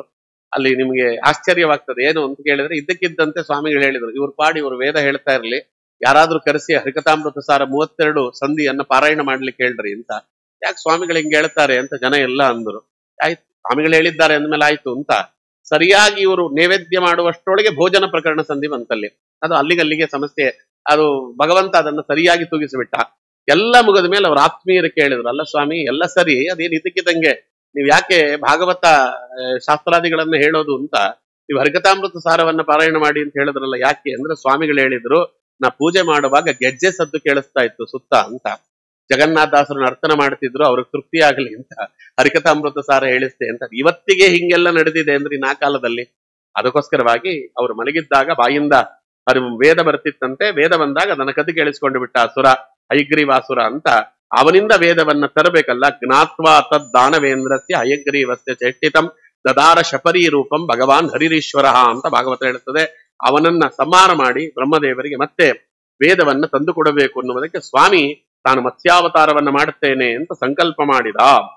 ಅದಕ್ಕೆ ತತ್ರ ರಾಜರ್ಷಿ ಕಶ್ಚಿನ್ ನಾಮ್ನಾ ಸತ್ಯವ್ರತೋ ಮಹಾನ್ ನಾರಾಯಣ ಪರೋ ತಪ್ಯತೆ ತಪಸ್ತತ್ಸಲಿಲಾಶಯೇ. ಸತ್ಯವ್ರತ ನಾಮಕನಾದ ಒಬ್ಬ ರಾಜ, ಅವ ಕೋಟ್ಯಾಂತರ ವರ್ಷ ತಪಸ್ಸು ಮಾಡಿದನಂತೆ. ಬರೀ ನೀರು ಕುಡ್ಕೊಂಡು ತಪಸ್ಸು ಮಾಡಿದ. ಮಹಾನುಭಾವ ತಪಸ್ಸು ಮಾಡಿದನಂತೆ. ತಪಸ್ಸು ಮಾಡಿದ.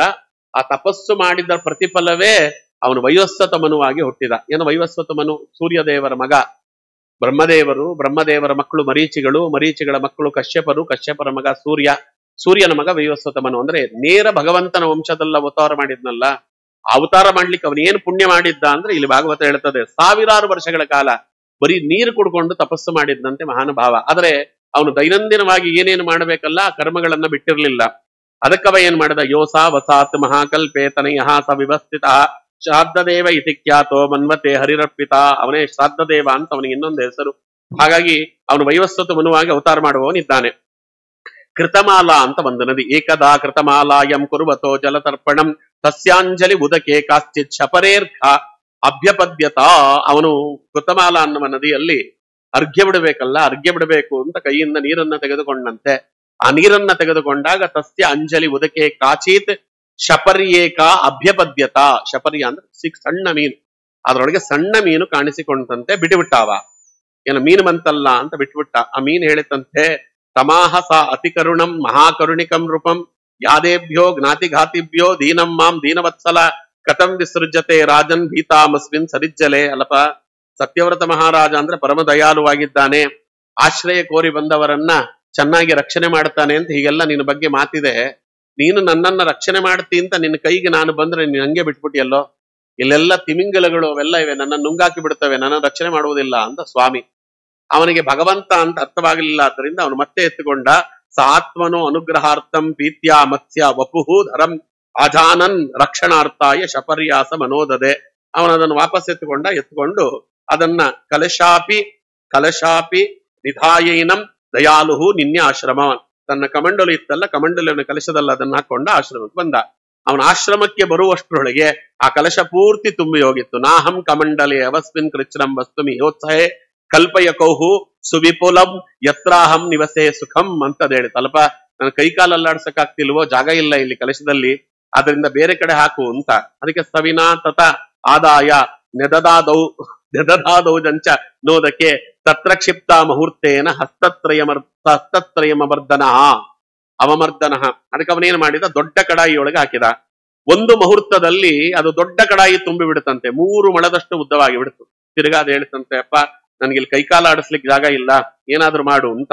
ಅವಾಗ ಏನು ಮಾಡಿದ, ಕಡಾಯಿಯನ್ನು ತೆಗೆದುಕೊಂಡ. ಅದಕ್ಕೆ ತತ ಆದಾಯ ಸಾರಾಜ್ಞ ಕ್ಷಿಪ್ತ ರಾಜಂ ಸರೋವರೇ, ಆ ಸರೋವರದಲ್ಲಿ ಅದನ್ನ ಬಿಟ್ಟ. ಒಂದು ಮುಹೂರ್ತದಲ್ಲಿ ಇಡೀ ಸರೋವರವನ್ನು ವ್ಯಾಪಿಸ್ಬಿಡ್ತು. ಈ ಸರೋವರದಲ್ಲೂ ನನ್ನ ಕೈಕಾಲ ಆಡಿಸ್ಲಿಕ್ಕೆ ಜಾಗ ಇಲ್ಲಪ್ಪ, ಏನ್ ಮಾಡ್ಲಿ ಅಂತ ಅದಕ್ಕೆ ಹೇಳ್ತದೆ. ಅದಕ್ಕೆ ಕ್ಷಿಪ್ರಮಾಣ ಸ್ತಮಾದೇಹೇ ಮಿದಂ ಮಾಂ ಮಕರಾದಯ ಆದ್ಯಂತಿತ ಬಲಾವೀರ ಮಾಂ ನೇಹೋತ್ ಪ್ರೇಷ್ಯುಮರ್ಹಸಿ ಅಂತ.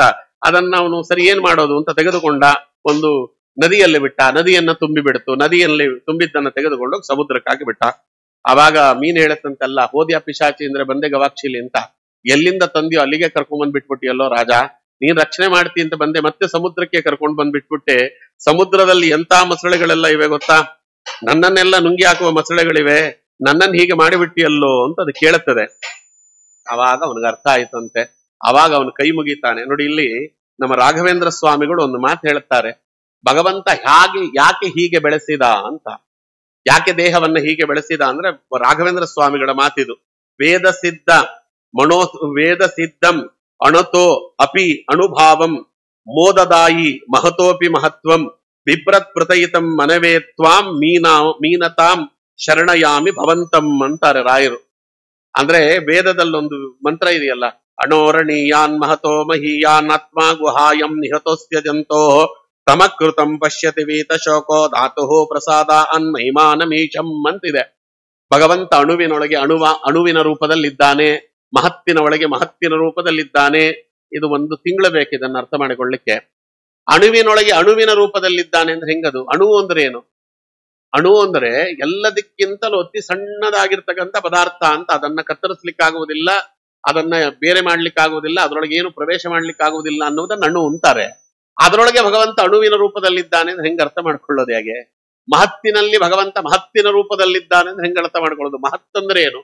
ಅದಕ್ಕಿಂತ ಇನ್ನೊಂದು ಮಹತ್ತರವಾದ ರೂಪ ಇರಬಾರದು, ಅದಕ್ಕೆ ಮಹತ್ ಅಂತ ಕರೀತೇವೆ. ಅದರೊಳಗೆ ಭಗವಂತ ಮಹತ್ತರ ರೂಪದಲ್ಲಿದ್ದಾನೆ ಅಂದ್ರೆ ಅದನ್ನ ನಮಗೆ ಅರ್ಥ ಮಾಡಿಸ್ಲಿಕ್ಕೆ ಭಗವಂತ ಮತ್ಸ್ಯಾವತಾರಿಯಾಗಿ ಬಂದ ಅಂತ ರಾಯರು. ಅದಕ್ಕೆ ಭಗವಂತ ಅಣುವಿನಲ್ಲಿ ಅಣು ಹೇಗಿದ್ದೇನೆ ಅಂದ್ರೆ ನೀರಿನಲ್ಲಿ ಚಿಕ್ಕ ಮೀನು, ಕಲಶ ಇದೆ, ಕಲಶದೊಳಗೆ ಚಿಕ್ಕ ಮೀನು ಹೇಗಿದೆಯೋ ಹಾಗೆ ನಾನು ಅಣುವಿನಲ್ಲಿ ಅಣುವಂತಿದ್ದೇನೆ. ಮಹತ್ತಿನಲ್ಲಿ ಮಹತ್ತಾಗಿ ಹೇಗಿದ್ದೇನೆ ಅಂದ್ರೆ ಸಮುದ್ರದಲ್ಲಿ ತಿಮಿಂಗಲ ಹೇಗಿದೆಯೋ ಆಗಿದ್ದೇನೆ ಅಂತ ಅದನ್ನ ಹೇಳಿದ ಅಂತ ರಾಘವೇಂದ್ರ ಸ್ವಾಮಿಗಳು ಹೇಳ್ತಾರೆ. ಅದಕ್ಕೆ ಅವ ಕೈ ಮುಗಿದು ಬಿಟ್ಟಂತೆ, ಸ್ವಾಮಿ ಯಾಕೆ ಮೋಹನ ಮಾಡ್ತೀಯೋ? ದೈವಂ ವೀರ್ಯೋ ಜಲಚರೋ ದೃಷ್ಟೋ ಅಸ್ಮಾಭಿಹಿ ಶ್ರುತೋಪಿವ ಯೋ ಭವಾನ್ ಯೋಜನ ಶತಾಮಾಕ್ನಾಯ ವ್ಯಾನಸೇಸರ. ಅನೇಕ ಸಾವಿರ ಗಾವುದಗಳಿರುವ ಸಮುದ್ರವನ್ನೇ ವ್ಯಾಪಿಸಿ ನಿಂತಿದ್ದಿ, ಇಷ್ಟು ಅಗಾಧವಾಗಿ ಬೆಳೆದಿದ್ದಿ, ನನ್ನ ಹತ್ರ ಮಾತಾಡ್ತಾ ಇದ್ದಿ, ನೀನು ಸಾಮಾನ್ಯನಾಗಿರ್ಲಿಕ್ಕೆ ಸಾಧ್ಯ ಇಲ್ಲ ಅಂದ. ಅವನು ಸತ್ಯವ್ರತ ರಾಜನ ಮಾತು ನೋಡ್ರಿ, ಎಂತೆಂಥವರಲ್ಲಿಯೋ ಭಗವಂತ ಹೀಗೆಲ್ಲ ಅವತಾರ ತೋರುವುದಿಲ್ಲ. ಅವನು ಹೇಳ್ತಾನೆ, ನೀನು ರಾಕ್ಷಸನಾಗಿರ್ಲಿಕ್ಕೆ ಸಾಧ್ಯ ಇಲ್ಲ ಅಂತಾನೆ. ರಾಕ್ಷಸರು ಯಾರು ನನ್ನ ಎದುರುಗಡೆ ಬರುವ ತಾಕತ್ತಿಲ್ಲ ಅಂದವ. ಅದು ಅವರ ಸಾಧನೆಯ ಪ್ರತಿಫಲ. ಒಬ್ಬ ರಾಕ್ಷಸ ನನ್ನ ಎದುರುಗಡೆ ಬಂದು ನಿಂತು ಮಾತಾಡುವಕ್ಕೆ ತಾಕತ್ತಿಲ್ಲ ಅವನಿಗೆ. ಹಾಗೆಲ್ಲ ಯಾರ್ಯಾರು ನನ್ನ ಎದುರುಗಡೆ ಬರ್ಲಿಕ್ಕೆ ಆಗುವುದಿಲ್ಲ. ಅದೇ ನೀನು ಬೆಳೆಸಿದಂತ ರೀತಿಯಲ್ಲಿ ದೇಹವನ್ನು ಬೆಳೆಸಲಿಕ್ಕೆ ಸಾಮಾನ್ಯರಿಗಾಗುವುದಿಲ್ಲ. ನೂನಂ ತ್ವಂ ಭಗವಾನ್ ಸಾಕ್ಷಾತ್ ಹರಿಹಿ ನಾರಾಯಣೋ ಅವ್ಯಯ ಅನುಗ್ರಹಾಯ ಭೂತಾನಂ ದತ್ತೇ ರೂಪಂ ಜಲೌಕ ಸಂಬಂಧ. ನಾನು ಇದನ್ನೆಲ್ಲ ನೋಡಿದ್ರೆ ನೀನು ನಾರಾಯಣನೇ ಆಗಿರಬೇಕು. ಇಲ್ಲಿ ಬೇರೆಯವರಿಗೆಲ್ಲ ಈ ಮಹತ್ವ ಸಾಧ್ಯವೇ ಇಲ್ಲ. ನೀನ್ ನಾರಾಯಣನಾಗಿರಬೇಕು. ಎಲ್ಲರನ್ನ ಅನುಗ್ರಹ ಮಾಡ್ಲಿಕ್ಕೆ ಮತ್ಸ್ಯ ರೂಪವನ್ನ ತಾಳಿ ಬಂದಿದ್ದೆ ಸ್ವಾಮಿ. ಆದ್ದರಿಂದ ನೋಡಿ, ತೇ ಅರವಿಂದಾಕ್ಷಪದೋಪಸರ್ಪಣಂ ಮೃದಾ ಭವೇತ್ ಸ ಸುಹೃತ್ ಪ್ರಿಯಾತ್ಮನಃ ಯಥೇತರೇಶಾಂ ಪೃಥಗಾತ್ಮನಃ ಸತಾಂ ಮದೀದೃಶೋ ಯದ್ವಪುರಂ ಹಿತಂ ಹಿನಃ. ಅವನು ಹೇಳ್ದ, ಅನಿಮಿತ್ತೋಪಕಾರಿಯಾಗಿರ್ತಕ್ಕಂಥ ನೀನು. ಜನ ಎಲ್ಲ ನಿಮಿತ್ತವಾದದ್ದರಿಂದ ಉಪಕಾರ ಮಾಡ್ತಾರೆ. ನಮಗೆ ಯಾರೋ ಉಪಕಾರ ಮಾಡಿದ್ರು ನಾವು ಅವ್ರಿಗೆ ಉಪಕಾರ ಮಾಡೋಣ ಅಂತ ಮಾಡ್ತಾರೆ. ಯಾರಿಂದ ಏನನ್ನೂ ಬಯಸದೆ, ಯಾವ ಉಪಕಾರವನ್ನು ಪಡೆಯದೆ ಅವರಿಗೆಲ್ಲ ರೀತಿಯಲ್ಲಿ ರಕ್ಷಣೆ ಮಾಡುವವ ಅಂದ್ರೆ ದೇವರೊಬ್ಬನೇ ನೀನು ಅಲ್ವಾ. ನಿನ್ನ ಪಾದ ಸೇವನೆಯಿಂದ ಭಕ್ತರಾದವರಿಗೆ ಸಕಲವೂ ಲೋಕದಲ್ಲಿ ಸಿಗ್ತದೆ. ನಿನ್ನ ಪಾದ ಸೇವೆ ಸಿಗುವುದೇ ಲೋಕದಲ್ಲಿ ಅತ್ಯಂತ ಪವಿತ್ರವಾದದ್ದು. ಜಗತ್ತನ್ನ ಉತ್ಪನ್ನ ಮಾಡುವಂತಹ ಸ್ವಾಮಿ ನೀನು ಪ್ರಲಯೋದಕದಲ್ಲಿ ರೂಪದಲ್ಲಿ ಸಂಚಾರ ಮಾಡುತ್ತಿ ಅಂತ ಕೇಳಿದ್ದೆ. ಅದಕ್ಕೆ ಪ್ರಲಯೋದಕದಲ್ಲಿ ಸಂಚಾರ ಮಾಡುವ ರೂಪವನ್ನ ನನಗೆ ತೋರಿಸಿದ್ದಿ ಸ್ವಾಮಿ, ನಿನಗೆ ನಮಸ್ಕಾರ ಅಂತ ಅವ ನಮಸ್ಕಾರ ಮಾಡ್ತಾನೆ. ನಮಸ್ಕಾರ ಮಾಡಿದಾಗ ಭಗವಂತ ಅವನಿಗೆ ಹೇಳಿದ, ನಿನಗೆ ಅನುಗ್ರಹ ಮಾಡಬೇಕು ಅಂತಲೇ ಬಂದಿದ್ದೇನೋ. ಸಪ್ತಮೇ ಅದ್ಯತನಾತ್ ಊರ್ಧ್ವಂ ಅಹನ್ಯೇತಂ ಅರಿಂದಮ ನಿಮಕ್ಷ್ಯಂತಾಪಿ ಯಾಂ ಬೋಧೌ. ಅದಕ್ಕೆ ತ್ರೈಲೋಕ್ಯಂ ಬಬೂಹು ಪೂರ್ವವಾದಿಕಂ ಮಂದಾವ. ಇವತ್ತಿನಿಂದ ಸರಿಯಾಗಿ 7ನೇ ದಿನಕ್ಕೆ ಅದು ದೈನಂದಿನ ನೈಮಿತ್ತಿಕ ಪ್ರಳಯ ಅಂತ ಆಗ್ತದೆ. ನನ್ನ ಒಂದು ಮೋಹದಿಂದ ಮಾಯೆಯಿಂದ ಆ ಪ್ರಳಯದಲ್ಲಿ ಎಲ್ಲವೂ ಕೂಡ ಮುಳುಗಿ ಹೋಗ್ತದೆ. ಅದಕ್ಕೆ ಒಂದು ದೊಡ್ಡ ಹಡಗು ಬರ್ತದೆ. ತ್ರೈಲೋಕ್ಯಂ ಲೀಲಯಾ ಮಾಯಾ ಸರ್ವತಾಂಬಸಿ ವೈತದ ಉಪಸ್ಥಾಸ್ಯತಿ ನೌಹು ಕಾಶ್ಚಿತ್ ವಿಶಲಾತ್ವಂ ಮಯೇರಿತ. ಒಂದು ದೊಡ್ಡ ಹಡಗು ಬರ್ತದೆ ನಿನ್ನ ಸಮೀಪಕ್ಕೆ. ಆ ಹಡಗಿನಲ್ಲಿ ಸಪ್ತಧಾತುಗಳನ್ನ ಸ್ವೀಕಾರ ಮಾಡು. ಸಪ್ತ ಋಷಿಗಳಿರ್ತಾರೆ, ಅವರನ್ನ ಸ್ವೀಕಾರ ಮಾಡು. ತ್ವಂ ತಾವೌಷಧೀಹಿ ಸರ್ವ ಬೀಜಾನ್ಹಿ ಉಚ್ಚಾವಚನಾನಿ ಚ ಸಪ್ತರ್ಷಿಭಿಃ ಪರಿವೃತಃ ಸರ್ವಸತ್ವೋಪ ಬೃಂಹಿತಃ ಅಂತ ಅವರನ್ನೆಲ್ಲ ಸ್ವೀಕಾರ ಮಾಡು. ಸ್ವೀಕಾರ ಮಾಡಿ ಅವರನ್ನೆಲ್ಲ ಹತ್ತಿಸ್ಕೋ. ವಾಸುಕಿ ಅಲ್ಲಿ ಬರ್ತಾನಲ್ಲಿಗೆ, ಅವ ಸರ್ಪದ ರೂಪದಲ್ಲಿ ಅವನನ್ನು ತೆಗೆದುಕೋ. ನಾನು ಇದೇ ಮತ್ಸ್ಯದ ರೂಪದಲ್ಲಿ ನಿನಗೆ ಕಾಣಿಸಿಕೊಳ್ತೇನೆ. ಅಲ್ಲಿ ಯಾವ ಬೆಳಕಿಲ್ಲ. ಬೆಳಕು ಅಂದ್ರೆ ಭಗವಂತನ ಮೈಯಿನ ಬೆಳಕೆ ಬೆಳಕು. ಅಲ್ಲಿ ಕೊಂಬಿರುವಂತ ಮೀನಾಗಿ ಬರ್ತೇನೆ, ಶೃಂಗವಿರುವ ಮೀನದು.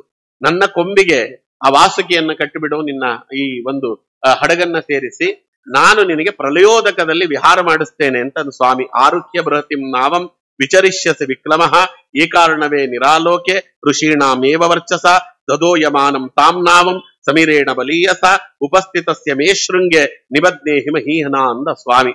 ನಾನು ಪ್ರಳಯೋದಕದಲ್ಲಿ ನಿನಗೆ ವಿಹಾರ ಮಾಡಿಸ್ತೇನೆ ಎಂದ ಅಲ್ವಾ. ಇವತ್ತೆಲ್ಲ ಈ ವಿಹಾರ ಅಂತ ಹೋಗ್ತಾರೆ ನೋಡ್ರಿ. ಅಲ್ಸೂರ್ ಕೆರೆ, ಸಂಕೇಟಾಂಗ್ ಕೆರೆ, ಇವನ್ನೆಲ್ಲ ಭಗವಂತ ಮೊದಲೇ ಶುರು ಮಾಡಿಬಿಟ್ಟು ನವನೇ ಅಲ್ವಾ ವಿಹಾರ. ಅದು ಪ್ರಲಯೋದಕದಲ್ಲಿ ವಿಹಾರ ಮಾಡಿಸಿಬಿಟ್ಟ ಸ್ವಾಮಿ. ಅದಕ್ಕೆ ಹೆಂಗ್ ಮಾಡು ಅಂದಾಗ ಅವ್ರು ಕಾಯ್ತಾ ಇದ್ದನಂತೆ. 7ನೇ ದಿನ ಆಯಿತು.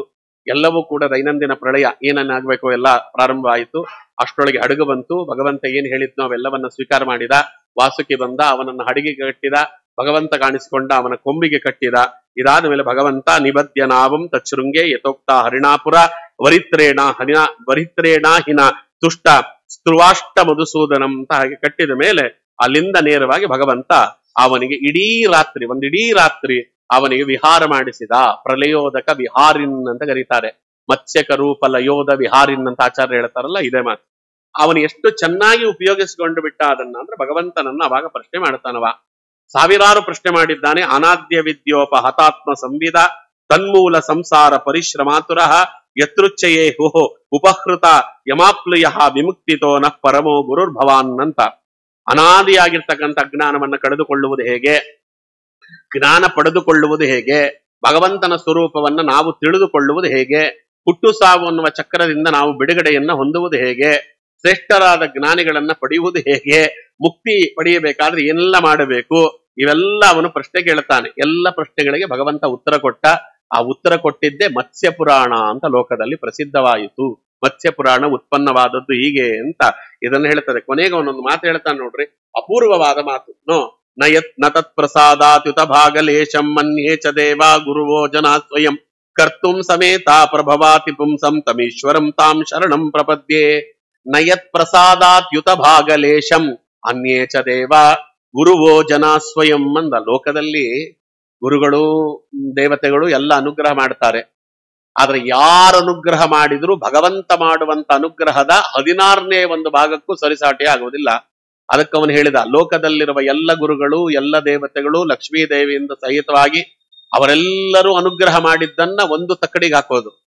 ಭಗವಂತ ಒಬ್ಬ ಅನುಗ್ರಹ ಮಾಡಿದ್ದನ್ನ ಇನ್ನೊಂದು ತಕ್ಕಡಿಗೆ ಹಾಕಿದ್ರೆ ಭಗವಂತ ಮಾಡಿದ ಅನುಗ್ರಹದ 16ನೇ ಒಂದು ಭಾಗಕ್ಕೂ ಅದು ಸಾಟಿ ಆಗುವುದಿಲ್ಲ. ಯುತ ಭಾಗಲೇಶಂ ಅನ್ಯೇಚ ದೇವ ಗುರುವೋ ಜನ ಸ್ವಯಂ ನಯತ್ ಪ್ರಸಾದ ಸಂತನವ. ಅದಕ್ಕೆ ಭಗವಂತನೇ ಅನುಗ್ರಹ ಮಾಡಬೇಕು. ಅದು ಯಾರು ಅನುಗ್ರಹ ಮಾಡಿದ್ರು ಅದು ದೇವರೇ ಅನುಗ್ರಹ ಮಾಡೋದು. ಅಪ್ಯಚ್ಯುತ ಗುರುದ್ವಾರ ಪ್ರಸಾದ ಕೃತಾನ್ವಿತಿ. ಇದನ್ನ ಜನ ತಿಳಿಯಬೇಕಲ್ಲ. ಕರ್ತುಂ ಸಮೇತ ಪ್ರಭವಾತಿ ಪುಂಸಾತಮೀಶ್ವರಂ ತ್ವಾಂ ಶರಣಂ ಪ್ರಪತ್ತಿ. ನೇರವಾಗಿ ಭಗವಂತನ ಅನುಗ್ರಹವನ್ನ ಪಡೆಯುವಂತ ಯೋಗ್ಯತೆ ನಮಗಿರುವುದಿಲ್ಲ. ಆದ ಕಾರಣ ಭಗವಂತ ನಮಗೆ ಯಾರಿಂದ ಅನುಗ್ರಹವನ್ನ ಕೊಡಿಸಬೇಕೋ ಅವರಿಂದ ಅನುಗ್ರಹವನ್ನ ಕೊಡಿಸ್ತಾನೆ ಅಂತ ಹೀಗೆ ಹೇಳಿ ಭಗವಂತನಿಂದ ಎಲ್ಲ ಉಪದಿಷ್ಟನಾದ ಇವನೇ ಮುಂದೆ ಮನ್ವಂತರದ ಅಧಿಪತಿ. ಈಗ ನಾವು ಯಾವ ಮನ್ವಂತರದಲ್ಲಿದ್ದೇವೋ ಆ ಮನ್ವಂತರದ ಅಧಿಪತಿಯಾಗಿ ವೈವಸ್ವತ ಮನುವಾಗಿ ಅವತಾರ ಮಾಡಿದ ಅಂತ ಹೇಳ್ತಾರೆ. ಇವತ್ತು ವೈವಸ್ವತ ಮನ್ವಂತರದಲ್ಲೇ ಇದು ವೈವಸ್ವತ ಮನ್ವಂತರದ ಪ್ರಥಮದಲ್ಲಿ ಅವತಾರವಾದ ಕಾರಣ ನಾವು ಮತ್ಸ್ಯಾವತಾರವನ್ನ ಮೊದಲನೇ ಅವತಾರ ಅಂತ ಕರೀತೇವೆ. ಪ್ರಲಯ ಪಯಸಿ ಧಾತು ಸುಪ್ತ ಶಕ್ತೆ ಮುಖೇಭ್ಯ ಶ್ರುತಿಗಣಮುಪನೀತಂ ಪ್ರತ್ಯುಪಾದತ್ತ ಹತ್ವ ದಿತಿಜಮಕತ ಯಚ್ಚ ಬ್ರಹ್ಮ ಸತ್ಯವ್ರತಾಯ ತಮ್ಮ ಹಮ್ಮ ಕಿಲ ಹೇತು ಜುಕ್ವಮೀನಂ ನತೋಸ್ಮಿ. ಇದು ಅವನಿಗೆ ಉಪದೇಶವೆಲ್ಲ ಮಾಡಿದ ಮೇಲೆ ಭಗವಂತ ನೇರವಾಗಿ ಹೋಗಿ ಹಯಗ್ರೀವಾಸುರನ್ನ ಸಂಹಾರ ಮಾಡಿ ಆ ವೇದಗಳು ಏನು ಬ್ರಹ್ಮದೇವರ ಕೈ ಬಿಟ್ಟು ಹೋಗಿತ್ತು ಅಂತಿತ್ತೋ ಆ ವೇದವನ್ನೆಲ್ಲ ತಂದು ಬ್ರಹ್ಮದೇವರಿಗೆ ಹಿಂದೆ ಅರ್ಪಿಸಿದ ಅನ್ನುವಂಥದ್ದನ್ನ ಇಲ್ಲಿ ಹೇಳ್ತಾರೆ. ಅದಕ್ಕೆ ನಮ್ಮ ಇಂದ್ರಿಯಗಳಲ್ಲಿ 10 ಇಂದ್ರಿಯಗಳಿವೆಯಲ್ಲ, ಅದು 10 ಅವತಾರಗಳನ್ನ ಈ ಇಂದ್ರಿಯಗಳಲ್ಲಿ ಚಿಂತನೆ ಮಾಡಿ ಅಂತಾರೆ. ಮತ್ಸ್ಯಾವತಾರವನ್ನ ನಾಲಿಗೆಯಲ್ಲಿ ಚಿಂತನೆ ಮಾಡಬೇಕಂತೆ. ನಮ್ಮ ನಾಲಿಗೆ ಹೆಂಗಿದೆ ನೋಡ್ರಿ, ಮತ್ಸ್ಯ ಹೆಂಗಿರುತ್ತದೆ, ನೀರಿನಲ್ಲಿ ಇರ್ತದೆ. ನಮ್ಮ ನಾಲಿಗೆಯು ನೀರಿನಲ್ಲಿದೆ. ಅದಕ್ಕೆ ನಮ್ಮ ನಾಲಿಗೆಯಿಂದ ಒಳ್ಳೆ ರುಚಿಕರವಾಗಿರ್ತಕ್ಕಂತಹ ಮಾತುಗಳು ಹೊರಗೆ ಬರಬೇಕು. ಯಾವ ರೀತಿಯಾಗಿರ್ತಕ್ಕಂಥ ಹೊರಗಿನ ರುಚಿಗೂ ಕೂಡ ಇದು ಬಲಿಬೀಳಬಾರದು. ಭಗವಂತನಿಗೆ ಅರ್ಪಿತವಾದ ನೈವೇದ್ಯವೇ ನಾಲಿಗೆಗೆ ರುಚಿಸಬೇಕು, ಬೇರೆ ಯಾವುದು ರುಚಿಸಬಾರದು ಅನ್ನುವುದು ನಮಗೆ ಅದು ಸಂಕಲ್ಪವಾಗಿದ್ದರೆ ಮತ್ಸ್ಯಾವತಾರದ ಭಗವಂತನನ್ನ ನಾಲಿಗೆಯಲ್ಲಿ ಚಿಂತನೆ ಮಾಡಿ ಭಗವಂತ ನಾಲಿಗೆಯಿಂದ ಅಪರೂಪವಾಗಿರ್ತಕ್ಕಂಥ ಅಮೋಘವಾದ ಎಲ್ಲ ಸಾಧನೆಯನ್ನು ಮಾಡಿಸ್ತಾನೆ ಅಂತ ವಾದಿರಾಜರು ಹೇಳ್ತಾರೆ. ಹಾಗಾಗಿ ನಮ್ಮ ಇಂದ್ರಿಯಗಳಲ್ಲಿ ನಾಲಿಗೆಯಲ್ಲಿ ಆ ಮತ್ಸ್ಯರೂಪಿಯಾದ ಭಗವಂತನ ಚಿಂತನೆ ಮಾಡಬೇಕು ಅಂತಾರೆ. ಇದಾದ ಮೇಲೆ ಕೂರ್ಮರೂಪ, ಕೂರ್ಮಾವತಾರವನ್ನ ಇಲ್ಲಿ ವರ್ಣನೆ ಮಾಡ್ತಾರೆ. ಕ್ಷೀರೋದದಾವ ಅಮರದಾನವ ಯೂತಪಾನಂ ಉನ್ಮತ್ನತಾಂ ಅಮೃತ ಲಯಬದ್ಧ ಅಮೃತ ಲಭದ್ದಯ ಆದಿದೇವ ಪೃಷ್ಟೇನ ಕಚ್ಚಪವಪುಹೋ ವಿದದಾರ ಗೋತ್ರ ನಿರ್ದೇಕ್ಷಣೋ ಅದ್ರಿ ಪರಿವರ್ತ ಕಾಷಾಯ ಕಂಡೋಹೋ ಅಂತ ಇಲ್ಲೊಂದು ಮಾತಿದೆ. ಇದು ಪುರಾಣದ ಪ್ರಕಾರ ಅದು ದೇವದಾನವರು ಸಮುದ್ರ ಮಥನವನ್ನ ಮಾಡಿದ್ರು, ಇವೆಲ್ಲ ಇದೆ ನೋಡಿ. ಅಲ್ಲಿ ದುರ್ವಾಸರು ತಾವು ಭಗವಂತನಾದ ನರಸಿಂಹದೇವರು ದುರ್ವಾಸರ ಉಪಾಸ್ಯ ಮೂರ್ತಿ. ನರಸಿಂಹದೇವರಿಗೆ ದುರ್ವಾಸರು ತಾವು ಅರ್ಚನೆಯನ್ನು ಮಾಡಿ ಆ ನರಸಿಂಹದೇವರಿಗೆ ಅರ್ಪಿತವಾದಂತ ಒಂದು ಹೂನಾರವನ್ನ ತರ್ತಿದ್ರಂತೆ. ಹೂನಾರವನ್ನ ತರ್ತಾ ಇದ್ರು, ಯಾರಿಗಾದ್ರೂ ಉತ್ತಮರಿಗೆ ಕೊಡಬೇಕು ಅಂತ. ದುರ್ವಾಸರ ಶಿಷ್ಯ ನಮ್ಮ ಇಂದ್ರದೇವರು, ಯಾಕಂದ್ರೆ ರುದ್ರದೇವರ ಶಿಷ್ಯ ಇಂದ್ರ ಅಲ್ಲ. ಹಾಗಾಗಿ ಬರ್ತಿರುವಾಗ ಇಂದ್ರದೇವರು ಐರಾವತದ ಮೇಲೆ ಬರ್ತಿದ್ರು. ಅದನ್ನ ನೋಡಿದ್ರಂತೆ, ಅವನು ಕೊಡಬೇಕು ಅಂತ ಅನ್ನಿಸಿತು. ಆ ದುರ್ವಾಸರು ಆ ಹಾರವನ್ನ ಇಂದ್ರದೇವರು ಕೊಡ್ತಾರೆ. ಇಂದ್ರದೇವರಲ್ಲಿ ಕಲಿಯ ಆವೇಶ ಆಗ ಆ ಹಾರವನ್ನ ನೋಡಿದ್ರಂತೆ. ಏನೋ ಮೈಯಿಂದ ಅಡಿಯಿಂದ ಮುಡಿಯವರೆಗೂ ಚಿನ್ನವನ್ನೇ ಧಾರಣೆ ಮಾಡಿದಂಥವರು ಇದು ಯಾವುದು ಹಾರ ಕೊಟ್ಟಿದ್ದಾರಲ್ಲ ಅಂತ ಅವ ಏನ್ ಮಾಡಿದ, ಹಾರವನ್ನ ತೆಗೆದು ಐರಾವತದ ಕೊಳ್ಳಿಗೆ ಹಾಕಿಬಿಟ್ಟ.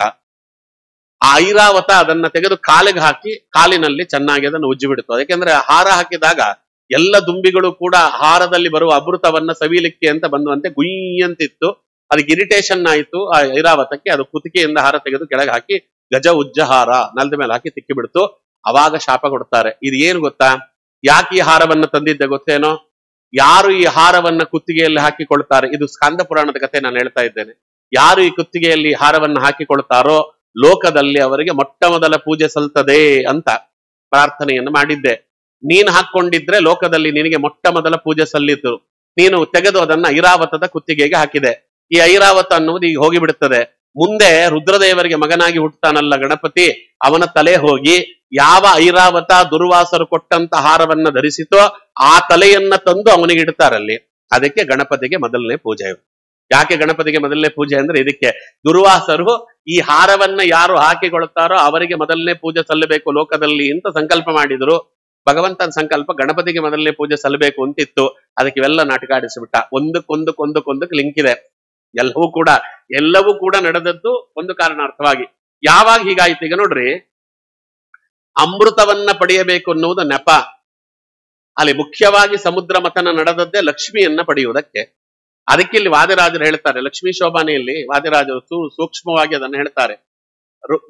ಇಂದ್ರದೇವರಿಗೆ ರಾಜ್ಯ ಅಂದ್ರೆ ಏನು ಗೊತ್ತಾ? ಲಕ್ಷ್ಮೀ ದೇವಿ ರಾಜಲಕ್ಷ್ಮಿ ಎನ್ನುವಂತ ರೂಪದಿಂದ ಅವರಿಗೆ ದರ್ಶನ ಕೊಡ್ತಾ ಇರ್ತಾಳಂತೆ. ರಾಜರಾಜೇಶ್ವರಿ, ರಾಜರಾಜೇಶ್ವರ ನಾಮಕನಾದ ಭಗವಂತನಿಗೆ ಹೆಂಡತಿಯವಳು ರಾಜರಾಜೇಶ್ವರಿ ಅಂತ, ಆ ರಾಜ್ಯಲಕ್ಷ್ಮಿ ಅಂತ ಅವಳನ್ನು ಕರೀತಾರೆ. ಆ ರೂಪದಲ್ಲಿ ಅವಳು ದರ್ಶನ ಕೊಡ್ತಾ ಇರ್ತಾಳಂತೆ ಇಂದ್ರದೇವರಿಗೆ. ಯಾವತ್ತು ಆ ರೂಪ ಮರೆಯಾಗ್ತದೆ, ಇಂದ್ರದೇವರ ಪದವಿ ಹೋಗಿಬಿಡ್ತದೆ. ಆ ರೂಪ ಮರೆಯಾಗಿ ಹೋಯ್ತವಾಗ. ಈಗ ಆ ರೂಪ ಪಡೆಯಬೇಕು ಅನ್ನುವುದಕ್ಕೆ ಸಮುದ್ರ ಮಥನ, ಅಮೃತ ಪಡೆಯಬೇಕು ಅನ್ನುವುದು ನೆಪ ಅಷ್ಟೇ. ಲಕ್ಷ್ಮೀದೇವಿ ಮತ್ತೆ ರಾಜರಾಜೇಶ್ವರಿಯಾಗಿ ಬಂದು ಇಂದ್ರದೇವರಿಗೆ ದರ್ಶನ ಕೊಟ್ಟಿದ್ದರಿಂದ ಮತ್ತೆ ಇಂದ್ರದೇವರಿಗೆ ಇಂದ್ರ ಪದವಿ ದೊರೆಯಿತು ಅಂತ ತಿಳಿಯಬೇಕು ಅಂತ. ಅದಕ್ಕೋಸ್ಕರವಾಗಿ ಮಿಕ್ಕಿದೆಲ್ಲ ಕಥೆ ನಿಮಗೆ ಗೊತ್ತಿದೆ. ಆದ್ರಿಂದ ಸಮುದ್ರ ಮಥನ ಮಾಡಿದ್ರು ಅಂದ್ರೆ ಏನು? ಸಮುದ್ರ ಮಥನ ಮಾಡಿದ್ರು ಅಂದ್ರೆ ನಮ್ಮ ವಾದಿರಾಜರು ಅದನ್ನ ರುಕ್ಮಿಣೀಶ ವಿಜಯದ ಪ್ರಾರಂಭದಲ್ಲಿ ಹೇಳ್ತಾರೆ. ಶ್ರೀ ವೇದಾಂತ ಮಹಾಚಲಂ ಹಿ ಪರಿತಃ ಸಂಯೋಜ್ಯ ಸೂತ್ರಾಯಿಪಂ. ವೇದಾಂತ ಅನ್ನುವುದೇ ಮಂದರ ಪರ್ವತ ಅಲ್ವಾ? ಶಾಸ್ತ್ರಗಳು ಅನ್ನುವುದೇ ಸಮುದ್ರ, ಕ್ಷೀರ ಸಮುದ್ರ.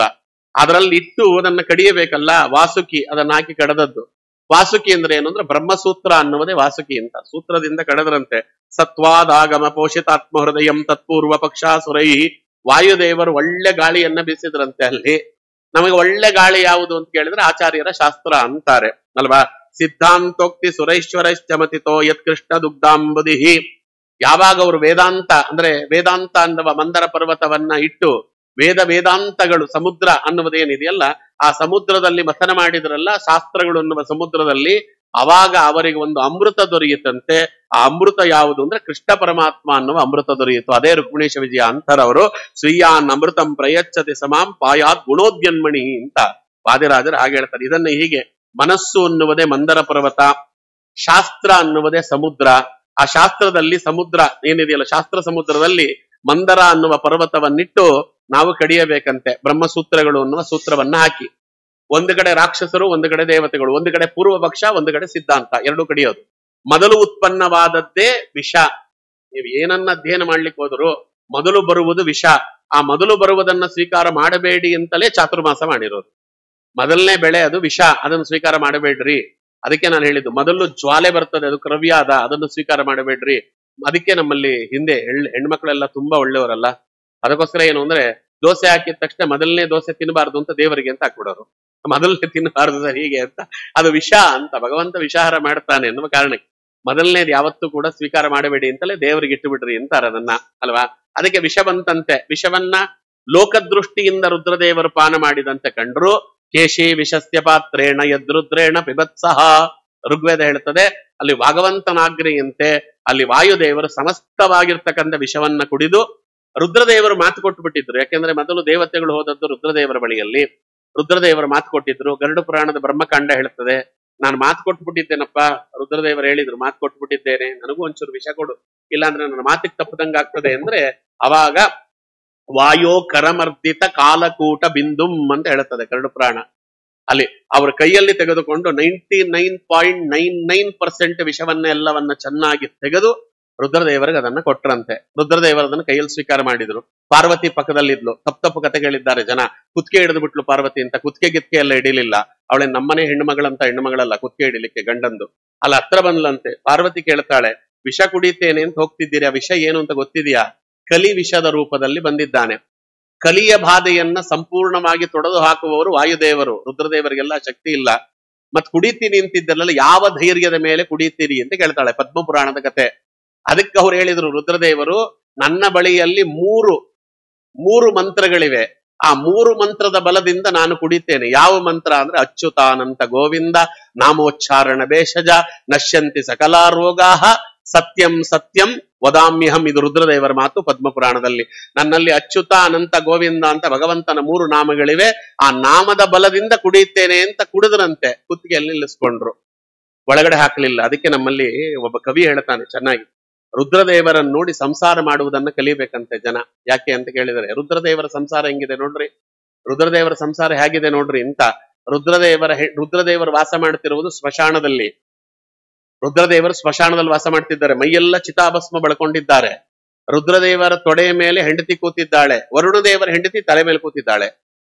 ಯಾರದ್ದೋ ಹೆಂಡತಿ ತಲೆ ಮೇಲೆ, ತನ್ನ ಹೆಂಡತಿ ತೊಡೆ ಮೇಲೆ. ನಿತ್ಯದಲ್ಲಿ ಪಾರ್ವತಿಗೂ ಲೌಕಿಕ ದೃಷ್ಟಿಯಲ್ಲಿ ಗಂಗೆಗೂ ನಿತ್ಯ ಜಗಳ ಅಂತೆ. ಯಾರದೋ ಹೆಂಡತಿ ಬಂದು ತಲೆ ಮೇಲೆ ಕೂತ್ಕೊಂಡ್ರೆ ಸುಮ್ಮನಿರ್ತಾಳೆ ಹೆಂಡತಿ. ಅದಕ್ಕೋಸ್ಕರ ಏನಾರು ಮಾಡ ಒಳ್ಳೆ ಕೆಳಗಿಳಿಸ್ಬೇಕು ಅಂತ ಅವರಿಬ್ಬರಿಗೂ ಜಗಳ. ಮೊದಲನೇದಾಯ್ತಾ. ಪಾರ್ವತಿಯ ಇದು ವಾಹನ ಸಿಂಹ, ಅವಳಿಗೆ ಸಿಂಹವಾಹಿನಿ ಅಂತ ಹೆಸರು. ರುದ್ರದೇವರ ವಾಹನ ಎತ್ತು, ವೃಷಭ. ಈ ಸಿಂಹ ಎತ್ತನ್ನ ಯಾವಾಗ ತಿನ್ಬೇಕು ಅಂತ ಅದಕ್ಕಾಯ್ತಿರ್ತದಂತೆ ಅಲ್ವಾ. ಆಮೇಲೆ ಅಲ್ಲಿ ನೋಡ್ರಿ, ರುದ್ರದೇವರ ಮೈ ಮೇಲೆಲ್ಲ ಹಾವುಗಳಿವೆ, ಅವ ನಾಗಾಭರಣ ಅಲ್ವಾ. ಗಣಪತಿ ಇದ್ದಾನೆ, ಗಣಪತಿಯ ವಾಹನ ಅದು ಇಲಿ. ಈ ಹಾವು ಇಲಿಯನ್ನ ಯಾವಾಗ ತಿನ್ಲಿ ಅಂತ ಅದಕ್ಕಾಯ್ತಿರ್ತದೆ. ಅಲ್ಲಿ ಇನ್ನೊಬ್ಬ ಮಗ ಇದ್ದಾನೆ ಷಣ್ಮುಖ, ಅವನ ವಾಹನ ನವಿಲು. ಆ ನವಿಲು ಈ ಹಾವನ್ನು ಯಾವಾಗ ತಿನ್ಲಿ ಅಂತ ಅದಕ್ಕಾಯ್ತಿರ್ತದೆ.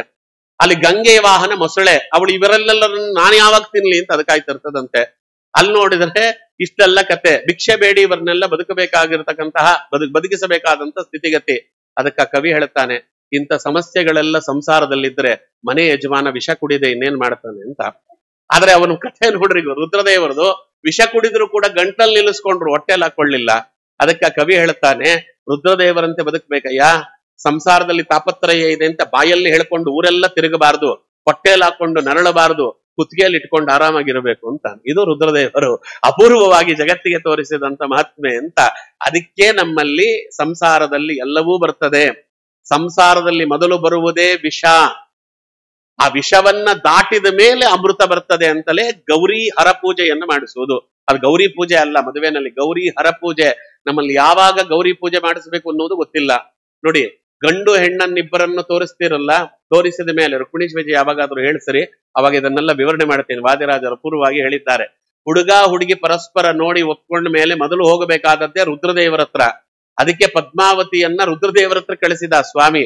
ತನ್ನ ಮಗ ತಾಯಿಯಾದಂತ ಬಕುಲಾದೇವಿ ಶ್ರೀನಿವಾಸ ಮೊದಲು ಕಪಿಲೇಶ್ವರನ ಹತ್ರಕ್ಕೆ ಹೋಗು ಅಂತ ಗಳಿಸಿದ್ನೋ ಇಲ್ವೋ.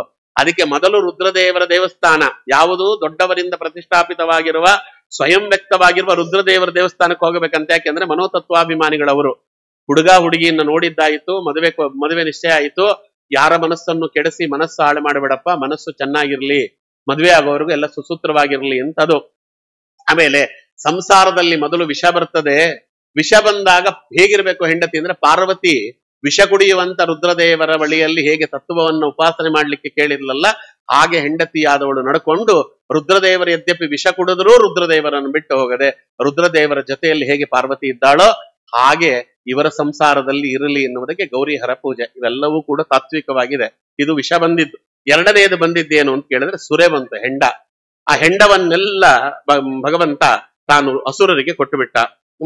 ಇದಕ್ಕಿನ್ನ ಮೊದಲು ಆ ಮುಳುಗಲಿಕ್ಕೆ ಪ್ರಾರಂಭವಾಯಿತಲ್ಲ, ಮೊದಲು ಅದಕ್ಕೆ ಅದು ಮುಳುಗಲಿಕ್ಕೆ ಪ್ರಾರಂಭವಾದಾಗ ಆ ಮಂದರ ಅನ್ನುವ ಪರ್ವತ, ಅದಕ್ಕೆ ಮಮಂತುಹು ಪರಮಾಯಾತ್ತಾಮೃತಾರ್ಥೆ ಪಯೋ ನಿಧಿಂ ಮಧ್ಯಮಾನೆ ಅರ್ಣವೇ ಸೋದ್ರಿಹಿ ಅನಾದಾರಹಿ ಅಪೋವಿಶತ್. ಆ ಮಂದರ ಪರ್ವತ ಮುಳುಗಲಿಕ್ಕೆ ಪ್ರಾರಂಭವಾದಾಗ ದೇವದಾನವರೆಲ್ಲರೂ ಕೂಡ ಏನು ಮಾಡಿದ್ರು ಅದು ಎತ್ತಲಿಕ್ಕಾಗಲಿಲ್ಲ. ಧ್ರಿಯಮಾಣೋಪಿ ಬಲಿವಿಹಿ ಗೌರವಾತ್ ಪಾಂಡುನಂದನ ಹೇ ಸುನಿರ್ವಣ್ಣ ಮನಸಃ ಪರಿಮ್ನಾನ ಮುಖಶ್ರಿಯ ಆಸನ್ ಸ್ವಪುರುಷೌನಷ್ಟೇ ದೈವೇನ ಅತಿಬಲೀಯಸ. ಏನ್ ಮಾಡಿದ್ರು ಮೇಲೆ ಕೆತ್ತಲಿಕ್ಕಾಗಲಿಲ್ಲ. ಏನ್ ಮಾಡೋದು ಸ್ವಾಮಿ ಅಂತ ಭಗವಂತನನ್ನ ಎಲ್ಲ ಸಂಕಟ ಬಂದಾಗ ವೆಂಕಟರಮಣ ಸ್ವಾಮಿ ಅಂತ ಕರೆದ ತಕ್ಷಣ ಒಂದು ಅಪೂರ್ವವಾಗಿರ್ತಕ್ಕಂಥ ರೂಪ ಅಲ್ಲಿ ಕಾಣಿಸಿಕೊಳ್ಳುತ್ತಂತೆ. ವಿಲೋಕ್ಯ ವಿಘ್ನೇಶ ಗತಿಂ ತದೀಶ್ವೋ ದುರಂತ ವೀರ್ಯೋ ಅವಿತಾಭಿ ಸಂಧಿಹಿ ಕೃತ್ವಾ ವಪುಃ ಕಾಚ್ಯವಂ ಅದ್ಭುವಂ ಮಹತ್ ಪ್ರವಿಶ್ಯತೋಯಂ ಗಿರಿಮುಜ್ಜಹಾರ.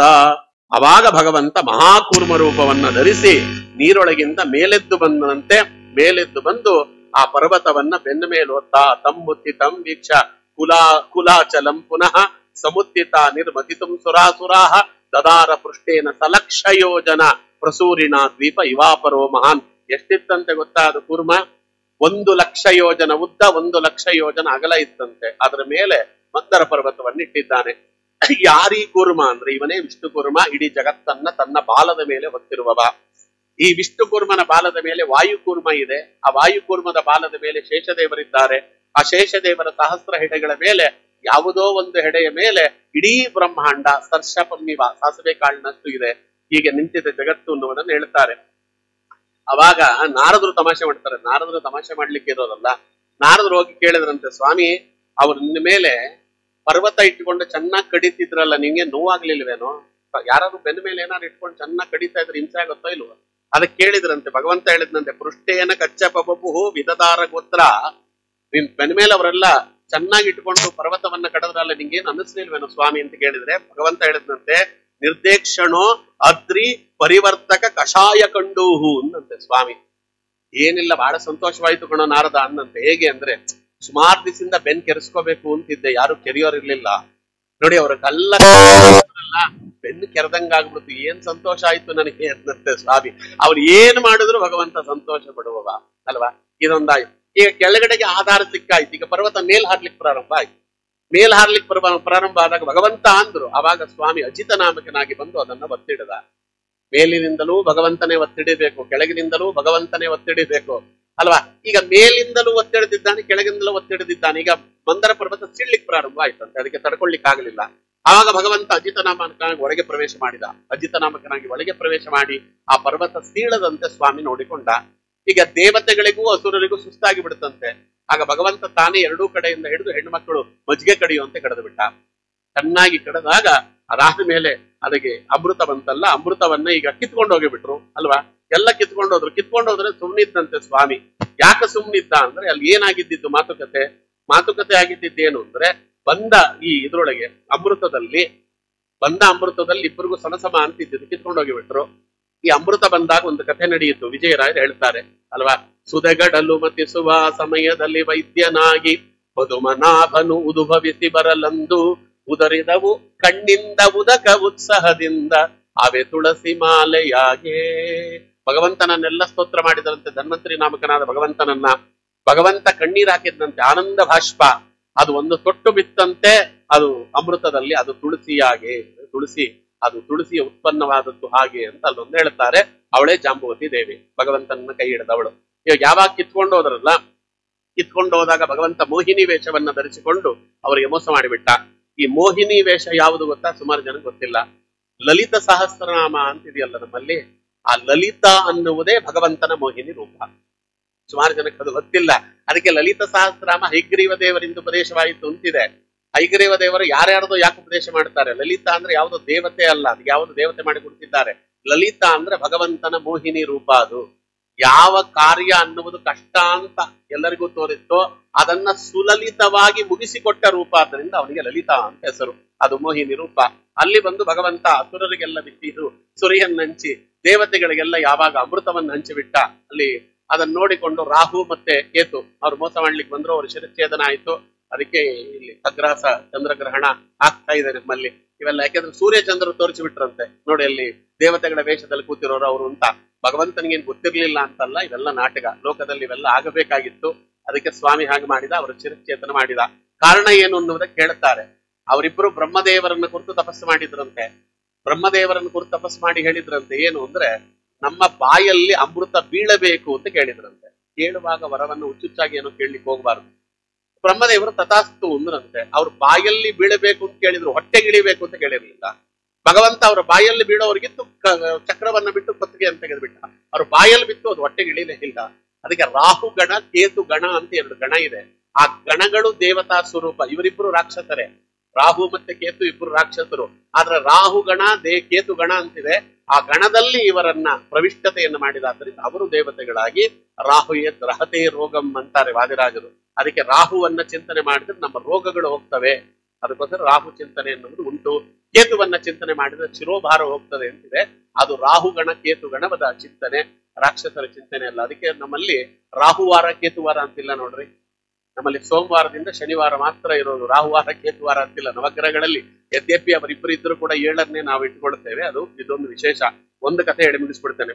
ನಾಳೆ ನಾವು ನರಸಿಂಹಾವತಾರವನ್ನ ನೋಡೋಣ. ನಾಳೆ, ಇವತ್ತು ಇದೊಂದು ಕೊನೆಯದು. ಇವೆಲ್ಲ ಆಯ್ತಲ್ಲ, ಇದಾದ್ಮೇಲೆ ಯುದ್ಧ ಪ್ರಾರಂಭವಾಯಿತು. ಮತ್ತೆ ಇವರಿಗೆ ಯುದ್ಧ ಪ್ರಾರಂಭವಾಯಿತು. ಯುದ್ಧ ಪ್ರಾರಂಭವಾದಾಗ ಈಗ ನೋಡ್ರಿ, ಈಗ ದೇವತೆಗಳಿಗೂ ಮತ್ತೆ ಅಸುರರಿಗೂ ಯುದ್ಧ ಆಗ್ತಾ ಇದೆ. ಈಗ ಅವರಿಬ್ಬರಿಗೂ ಯುದ್ಧವಾಗ್ತಿದ್ದಾಗ ಈಗ ಏನ್ ಮಾಡ್ಬೇಕು? ಈಗ ಅಮೃತ ಏನಾದ್ರು ಹೊರಗಿದ್ರೆ ಮತ್ತೆ ಕದ್ಕೊಂಡು ಹೋಗ್ಬಿಡ್ತಾರೆ ಅಸುರರು. ಅವ್ರೇನ್ ಮಾಡಿದ್ರು, ಐರಾವತದ ಹತ್ರ ಅಮೃತ ಕಳಶವನ್ನಿಟ್ರಂತೆ.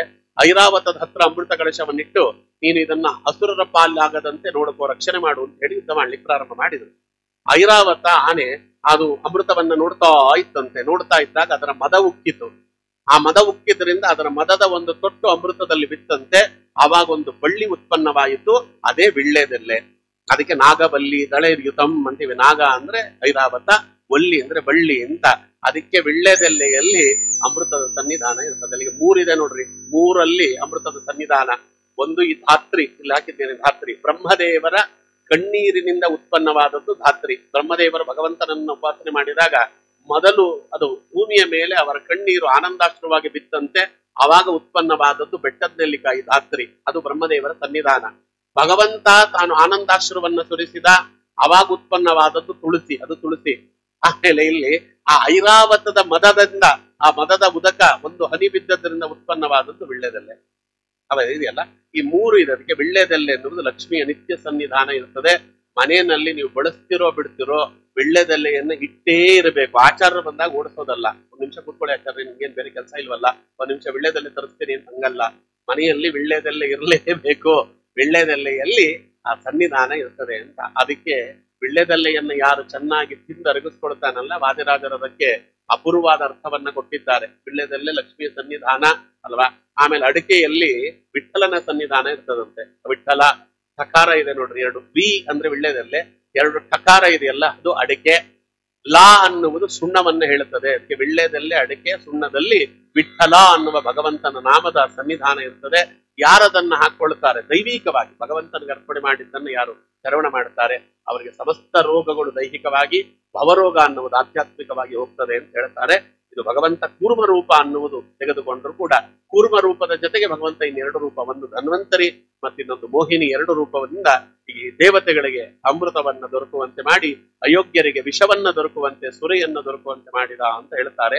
ಅಲ್ಲಿ ಮಧ್ಯದಲ್ಲಿ ಪಾಪ ಮನುಷ್ಯರು ಕೂತಿದ್ರಲ್ಲ, ಅವ್ರು ಕೇಳಿದಂತೆ, ಸ್ವಾಮಿ ದೇವತೆಗಳಿಗೆಲ್ಲ ಅಮೃತ ಕೊಟ್ಟುಬಿಟ್ಟಿಯಲ್ಲೋ, ಮತ್ತೆ ದೈತ್ಯರಿಗೆಲ್ಲ ವಿಷ ಕೊಟ್ಟೆ, ನಮ್ಗೇನು ಕೊಡಲ್ವೇನೋ ಅಂತ ಹೇಳಿದ್ರಂತೆ. ಅದಕ್ಕೆ ಭಗವಂತ ಹೇಳಿದ, ಕಾಲಕೂಟಶ್ಚ ದೈತ್ಯಾನಂ ಪೀಯೂಷಂ ಸ್ವರ್ಗವಾಸಿನಂ. ಕಾಲಕೂಟವನ್ನೆಲ್ಲ ದೈತ್ಯರಿಗೆ ಕೊಟ್ಟೆ, ಪೀಯೂಷವನ್ನ, ಪೀಯೂಷ ಅಂದ್ರೆ ಅಮೃತ, ಅದನ್ನ ದೇವತೆಗಳು ಕೊಟ್ಟೆ, ನಿಮಗೇನ್ ಮಾಡ್ಲಿ ಅಂತ. ತಯೋರಾಧ್ಯಕ್ಷರೇನಸ್ಯ, ಕಾಲಕೂಟದಿಂದ ಕಾ ತಗೊಂಡಂತೆ, ಪೀಯೂಷದಿಂದ ಪಿ ತಗೊಂಡಂತೆ, ತಯೋರಾಧ್ಯಕ್ಷರೇನಸ್ಯ ಕಾಫಿಂ ದೇವೋ ನರಂಕರೋತ್ ಅಂತ ಎರಡೂ ಸೇರಿಸಿಬಿಟ್ಟು ಕಾಫಿ ಕೊಟ್ಟು ಬಿಟ್ಟ ಅಂತ. ಅದಕ್ಕೆ ಕಾಫಿನಲ್ಲಿ ಡಿಕಾಕ್ಷನ್ ಅನ್ನುವಂತ ವಿಷ, ಹಾಲು ಅನ್ನುವ ಅಮೃತ ಇದೆ ಅಂತ ನಮ್ ಗುರುಗಳು ಒಂದು ಮಾತು ಹೇಳೋರು. ಕಾಶಿ ಅಂದ್ರೆ ಅದು ತ್ರಿವೇಣಿ ಸಂಗಮ ಇದ್ದಾಗೆ. ಅದ ಹೆಂಗೆ ತ್ರಿವೇಣಿ ಸಂಗಮ ಅಂದ್ರೆ, ಗಂಗಾ ಮತ್ತೆ ಯಮುನಾ ವ್ಯಕ್ತ, ಸರಸ್ವತಿ ಗುಪ್ತ ಅಲ್ವಾ.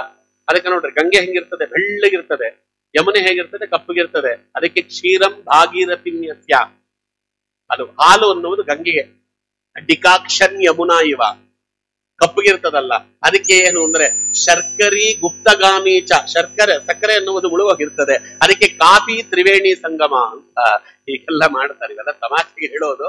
ಅದಕ್ಕೆ ಎಲ್ಲದರಲ್ಲೂ ಭಗವಂತತ್ವದ ಚಿಂತನೆ ಇರಬೇಕು ಅನ್ನೋದಕ್ಕೆ ಇದನ್ನು ಉಪಯೋಗಿಸ್ಕೊಳ್ಳೋದು. ಒಟ್ಟಲ್ಲಿ ಇವೆಲ್ಲ ಆಯಿತು ಅನ್ನುವುದು ಕಥೆ.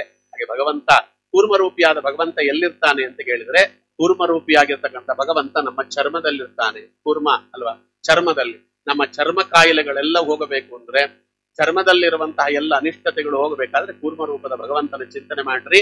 ಅದಕ್ಕೆ ತ್ವಕ್ಕಿನಲ್ಲಿ, ಇಂದ್ರಿಯದಲ್ಲಿ ಕೂರ್ಮರೂಪದ ಭಗವಂತನ ಸನ್ನಿಧಾನ ಇರ್ತದೆ ಅಂತ ಹೇಳ್ತಾರೆ. ದೇಹದಲ್ಲಿ ಯಾವ್ಯಾವ ದಶಾವತಾರಗಳ ಸನ್ನಿಧಾನ ಇದೆ ಎನ್ನುವುದನ್ನ ಭಾಗವತದಲ್ಲಿ ಬಂದಿರುವುದನ್ನ ವಾದಿರಾಜರು ತಿಳಿಸಿಕೊಡ್ತಾರೆ.